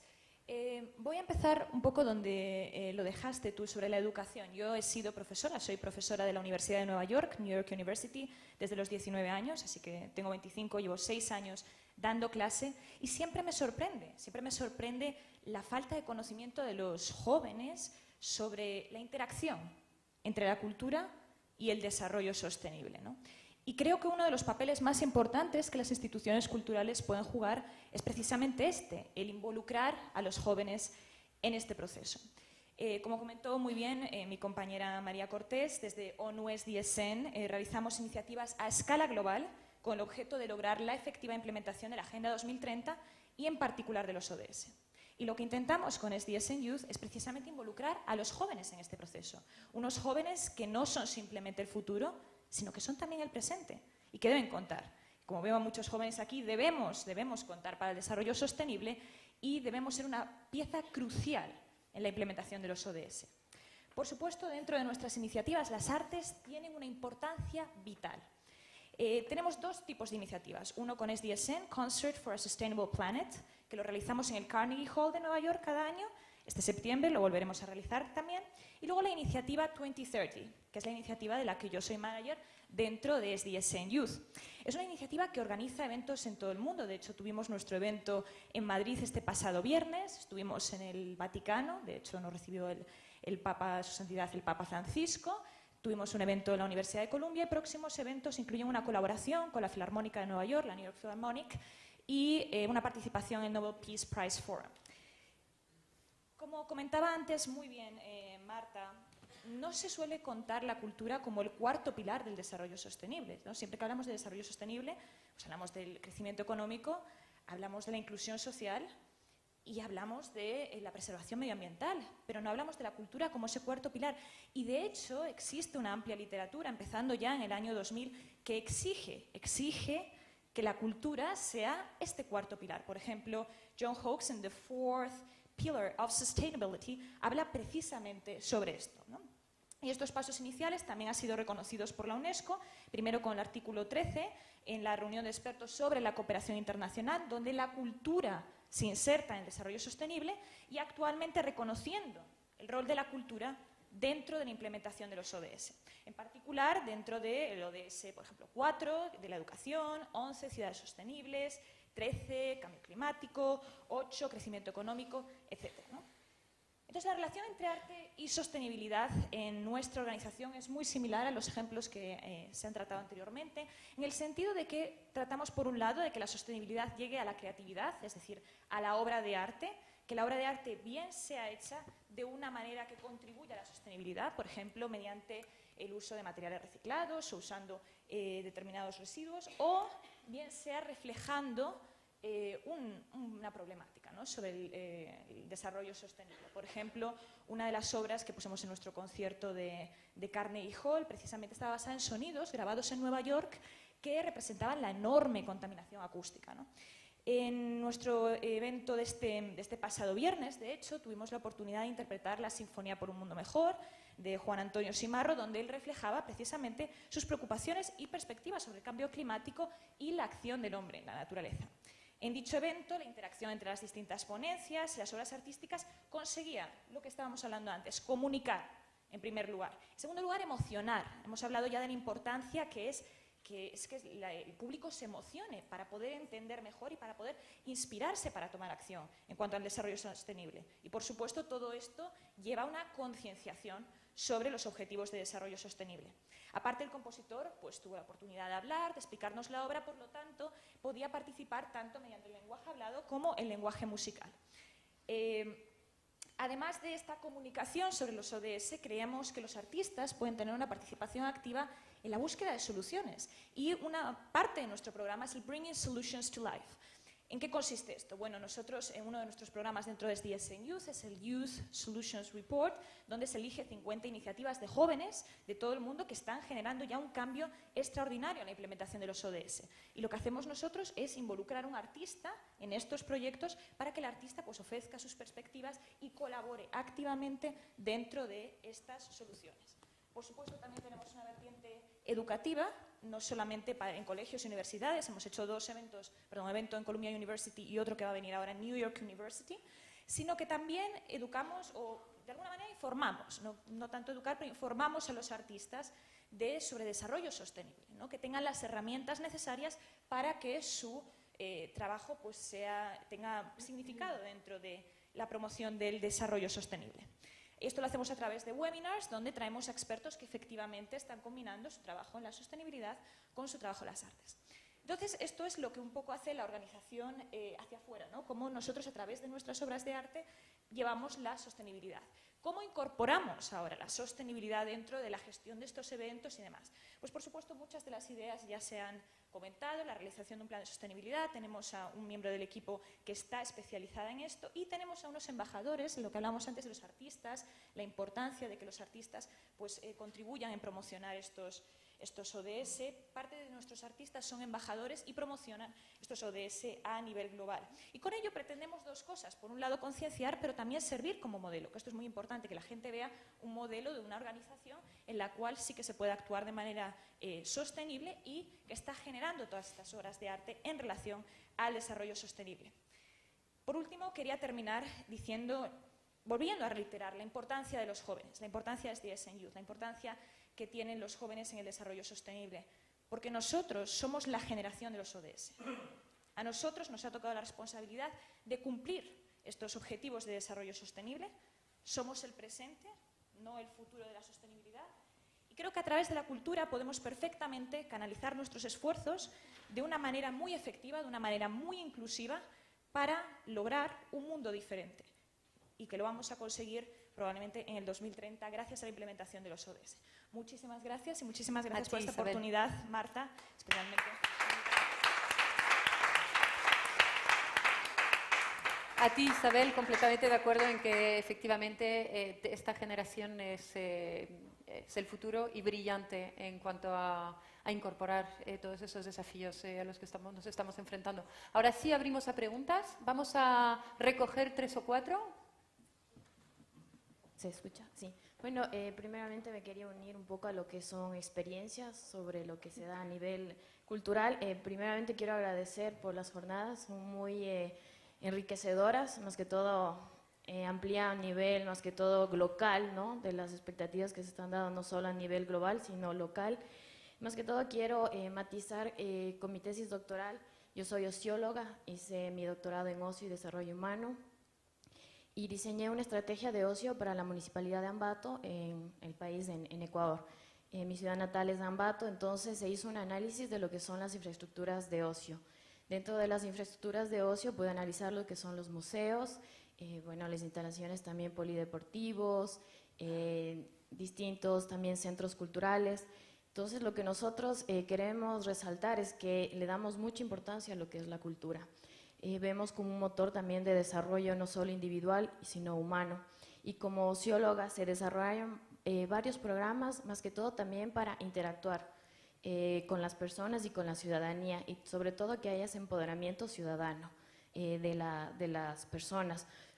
Porque ahora no solo se debe actuar a través de los, yo como también fui técnica municipal y del gobierno provincial, también no solo se busca que los gobiernos actúen, sino también tanto los agentes privados, públicos y también la ciudadanía. Entonces nosotros también tenemos que partir eso para que haya una innovación local efectiva e integral.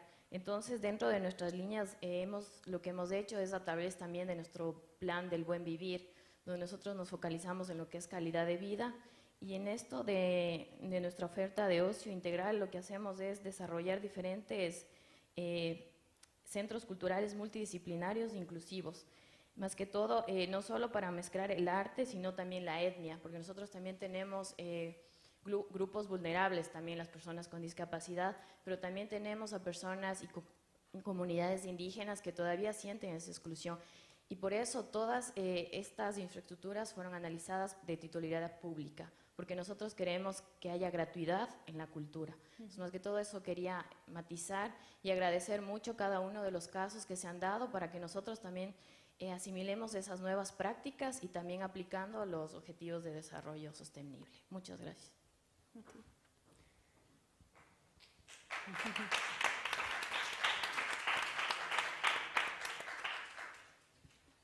Hola, aprovecho la invitación de Marta de antes y de la mesa a aportar nuevas experiencias que se estén desarrollando.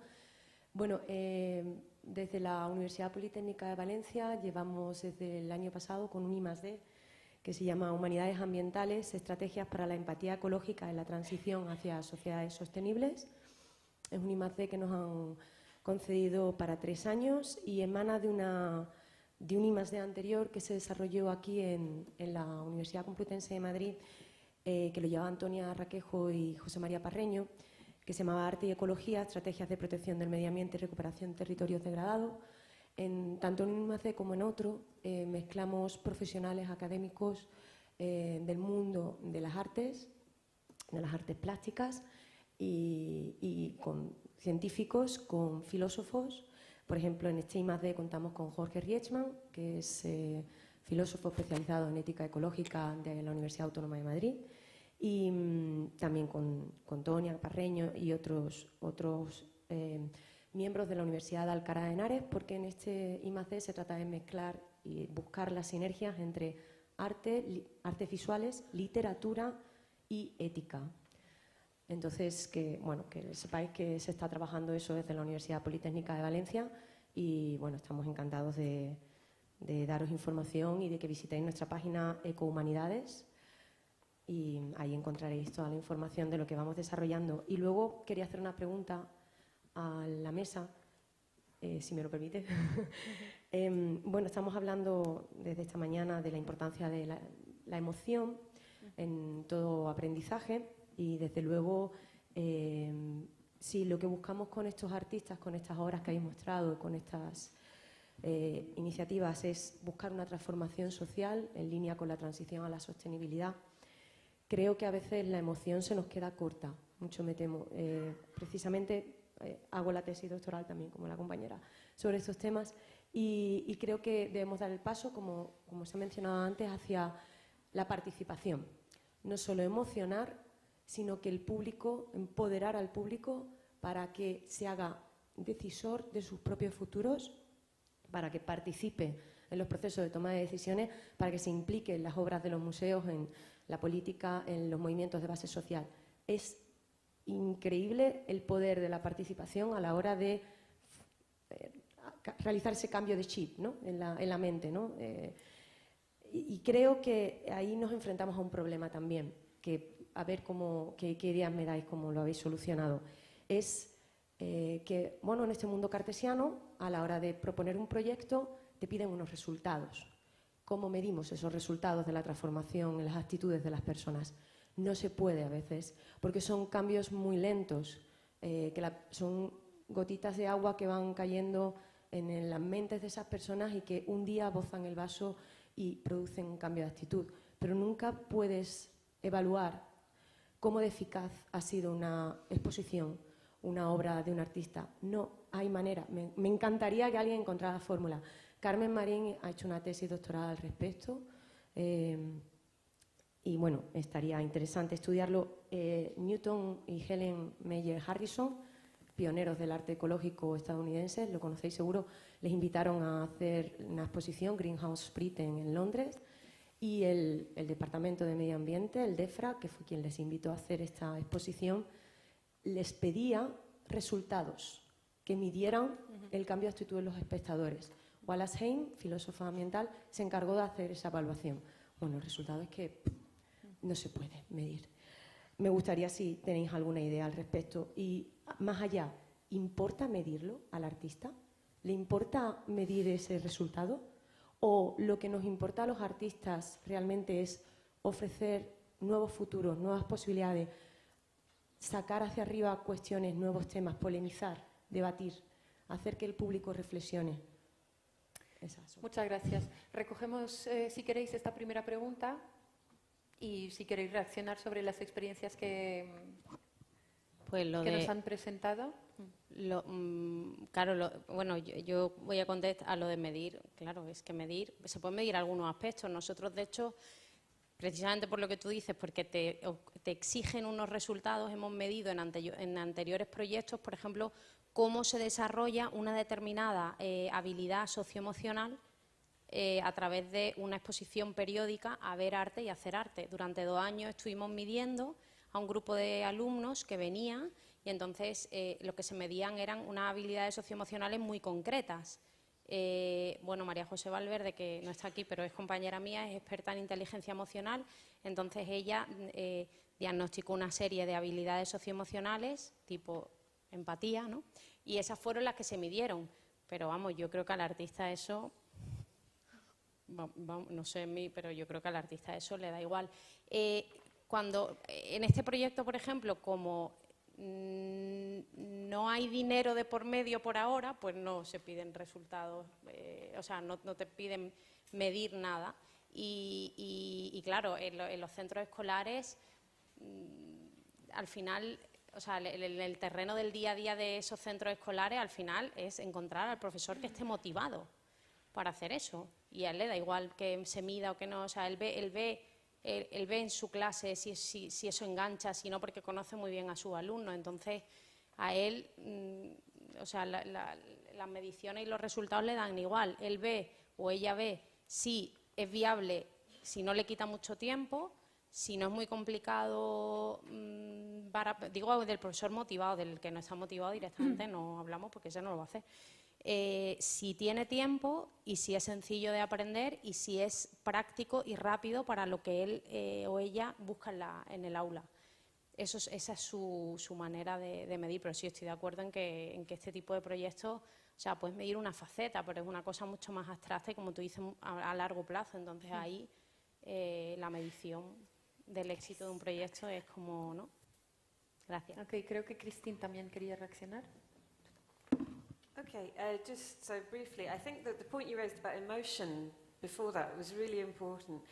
And for me, there is something really challenging, you know, when we look at climate change in particular, bearing in mind that climate change is just one or two of the much broader picture of SDGs, that, you know, the facts are out there, the facts are very clear, the science is barely disputed, and yet intelligent people, educated people, people who, you know, probably feel they have a very strong social conscience, still find it really hard to make the necessary changes, still find it really hard to deal with these things head on. And I think it's because the magnitude of climate change provokes a sort of, you know, mini ontological crisis for individuals. You know, it's absolutely striking to the heart of, you know, what we were talking about the potential end of humanity.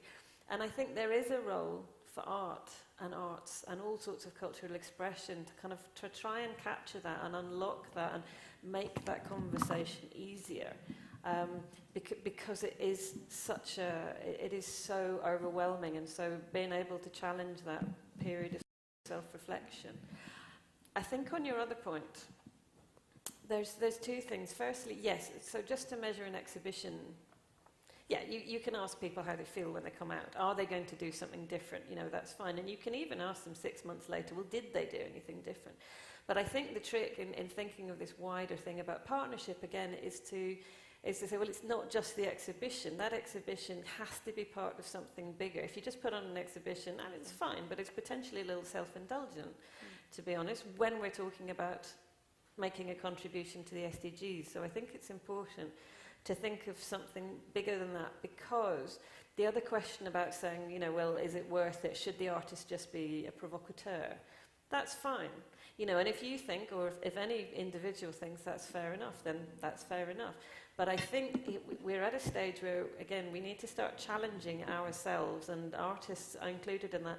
Well, you know, an artist is not out of the world. You know, they are still part of a global community, a part of a bigger thing of civil society. And so if this cultural sector wants to make a difference, it probably does need to start challenging itself to saying, okay, what can we do differently, and how difficult is that, and how do we find ways as a group to start measuring that and moving beyond the usual conversations. Laura, ¿también querías reaccionar? A nosotros nos han preguntado un montón de veces por estos como evidencia, ¿no? Un poco de resultado, pero realmente nos parece una pregunta un pelín peligrosa de alguna manera. Es como casi como decir, como que tienes que justificar el arte en sí e intentar medir lo inconmensurable. Entonces es un poco realmente devolver un poco la pelota al tejado y decir, no, es que, vamos a ver, o sea, no tienes por qué justificar la actividad artística ni medirla. O sea, existe porque existe. Pero luego también está que lo que tú a lo mejor puedes medir son acciones muy determinadas y la elasticidad de esas acciones y las reacciones en el tiempo. Nosotros tenemos un ejemplo muy claro en un festival en Inglaterra llamado Shambhala, que decidió, después de 10 años de existencia, poner una dieta totalmente vegetariana. No la llamaron vegetariana, la llamaron libre de carne y de pescado. Y bueno, pues aquello fue como el acabose. O sea, la discusión y la repercusión en las redes sociales, o sea, hasta el punto de que casi se plantearon el retirar la acción en sí. Pero dijeron, vamos a continuar. Lo que resultó al final es que de toda esa gente que se estaba quejando tanto y estaban tan enfadados, el 70% dijeron que se habían replanteado después del festival sus dietas y que habían recortado su consumo de carne y de pescado. Toda esta gente que estaba tan enfadada. Entonces, no es arte en sí, pero es un espacio artístico que ha provocado un debate que ha tenido una consecuencia y que se está midiendo en el tiempo. Entonces sí que hay cosas que se pueden medir, pero el arte en sí, yo creo que no. O sea, me refiero.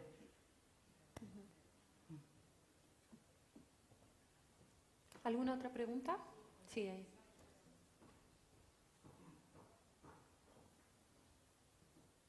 Yo, sin embargo, creo que sí se puede medir. Sí, Y que es muy interesante medirlo para saber los resultados de tu proyecto y orientar el siguiente o reorientarlo. Evidentemente hay una evaluación cuantitativa y una evaluación cualitativa. La evaluación cuantitativa es más sencilla porque las herramientas son más fáciles de usar. La cualitativa es más compleja. Hay una parte intuitiva y hay otra parte que se basa... Pero, bueno, pues uno de los proyectos que hablaba no sé si lo he dicho esta mañana, en el Museo de Artes Decorativas, que fue nuestro salto del trabajo de integración al trabajo de inclusión, que fue Diseño contra la Pobreza en 2010. Aquí tengo una compañera que fue protagonista de este proyecto, que trabajamos con personas de la calle. Se hizo una evaluación muy completa y una de las cosas que se midió, aparte del impacto en las propias personas con nombres y apellidos que salieron de la calle y que estuvieron en el museo y expusieron en el museo, se midió cómo había cambiado tu percepción como visitante de las personas que viven en la calle antes y después de la exposición. Sí, eso te había, bueno, claro, estaba formulado en una serie de preguntas, ¿no? Pero cómo había cambiado eso, tu percepción de las personas de la calle. Y era uno de los objetivos más importantes que se perseguía. En el trabajo que ahora hacemos con personas con enfermedad mental, claro, también medimos lo que al público le parece y cómo el público... con preguntas y también con aportaciones espontáneas, digamos, que no tengan una encuesta cerrada, lo que dicen. O sea, si a la gente le gusta o no le gusta, esto no pinta nada aquí, o la mayor parte de los comentarios son positivos, ¿no? De por fin hay algo en el museo que no es lo de siempre. Medias la reacción, y ahí estoy de acuerdo, pero realmente el impacto, lo que yo me llevo a mi casa, la conversación que yo luego tengo con mi amigo, la conversación que mi amigo tiene con su amigo y el cambio que eso puede generar, o sea, puedes medir una fracción de esa reacción o de ese cambio, pero realmente el efecto mariposa o el efecto, como lo quieras llamar, es casi, o sea, pues capturas una fotografía, algo muy particular, pero realmente el efecto global que puede tener una simple acción y las conversaciones que genera, claro, y los cambios de comportamiento que puede generar, me parece más complejo, o sea, realmente, o sea, se puede una acción y no sé. Sí, es un poco la tensión, ¿no?, entre la necesidad de medir, porque en el mundo en el que estamos sí que necesitamos poder saber si la dirección que hemos cogido es una dirección que realmente nos hace avanzar, y vuelvo al tema de la urgencia, más teniendo en cuenta la urgencia de los cambios que tenemos que ser capaces de generar, y por otro lado algo completamente intangible donde estricto sensus nunca seremos capaces de realmente saber hasta dónde llegará, ¿no?, el impacto de según qué iniciativa o acción. Pero aún así yo estoy convencida de que hay que medir, hay que hacer ese esfuerzo, y de hecho añadiría que hay veces que tienes buenas sorpresas dentro de un proceso de evaluación y te das cuenta de que hay efectos que no esperabas y están allí y están presentes. No te habrías ni atrevido a plantearlos como posibles impactos, y te das cuenta de que funciona, en particular en comunidad educativa, que es muy interesante. Simplemente por cerrar, y ya tenemos que terminar, lo siento mucho, emoción o participación, creo que es un orden. O sea, participación sin emoción no creo que realmente exista, ¿no? Entonces, y tampoco hay responsabilidad si no hay conciencia, con lo cual lo primero es trabajar esa conciencia para luego efectivamente dar las posibilidades de contribuir y de aportar. Yo me vais a permitir que cierre porque han sido muy estrictos conmigo en cuanto al horario. Recojo 4 cosillas de todas las cosas que habéis ido comentando. Quiero recoger la idea de partir de lo práctico, de lo real, de ir paso a paso, de que las cosas son fáciles, de que hay herramientas. Quiero partir de que tenemos que aunar voces de artistas, de jóvenes, para la incidencia. Quiero partir de que tenemos que trabajar con rigor, y eso me lleva también a la cuestión de la evaluación. Y quiero partir de que hay que colaborar para innovar. Tenemos que estar todos ahí juntos, juntas, llegamos muchísimo más lejos, inventamos muchísimo más. Vale, si partimos de todo esto, mi sugerencia es que no dejemos esta conversación aquí, sino que seamos capaces, o sea, nos pongamos nosotras mismas el objetivo de derivar de esto 5 iniciativas. A ver si somos capaces. Es que está aquí la información, la tenemos, los ejemplos, las ganas y la necesidad. Juntémonos y seamos capaces de derivar de esto 5 iniciativas. Yo me comprometo desde Caraso, junto con Marta, a que dentro de 4 semanas podamos poner en marcha un mini taller, un grupo de trabajo con las personas que puedan estar interesadas dentro de esta audiencia. Nos juntamos, hablamos y a ver si somos capaces de ayudar a la puesta en marcha de 5 iniciativas. Me da igual de qué ámbito, pero para intentar llevarlo a algo práctico.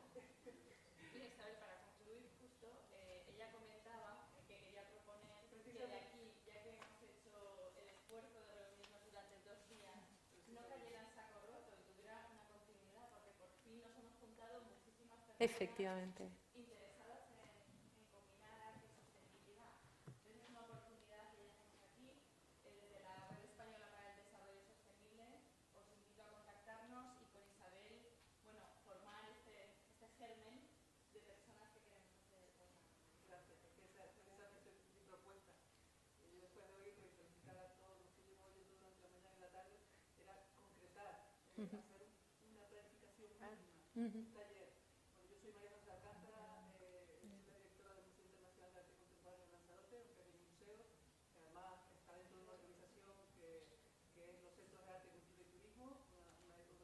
Que conserva y preserva 5 espacios creados por un artista, que es César Manrique. Bueno, él lo creó, pero nosotros tenemos ahora que continuar esa labor, y en esa labor también se ha incorporado un artista que antes la de Julie's Bicycle mostraba, que es Jason de Cairs, que ha creado un museo submarino en la costa sur de la isla, y un museo que se incorpora a nuestra red. Pero bueno, lo que me interesaba realmente era eso, poder haber conocido, somos muchos, pero tampoco somos tantos en este foro, y poder reunir una serie de ideas que concluyan y poder repetir en un taller donde, bueno, los proyectos o las propuestas que más nos interesan podamos debatirlas y podamos concluir y llegar un poco más allá. Pues nos comprometemos, ¿no, Marta?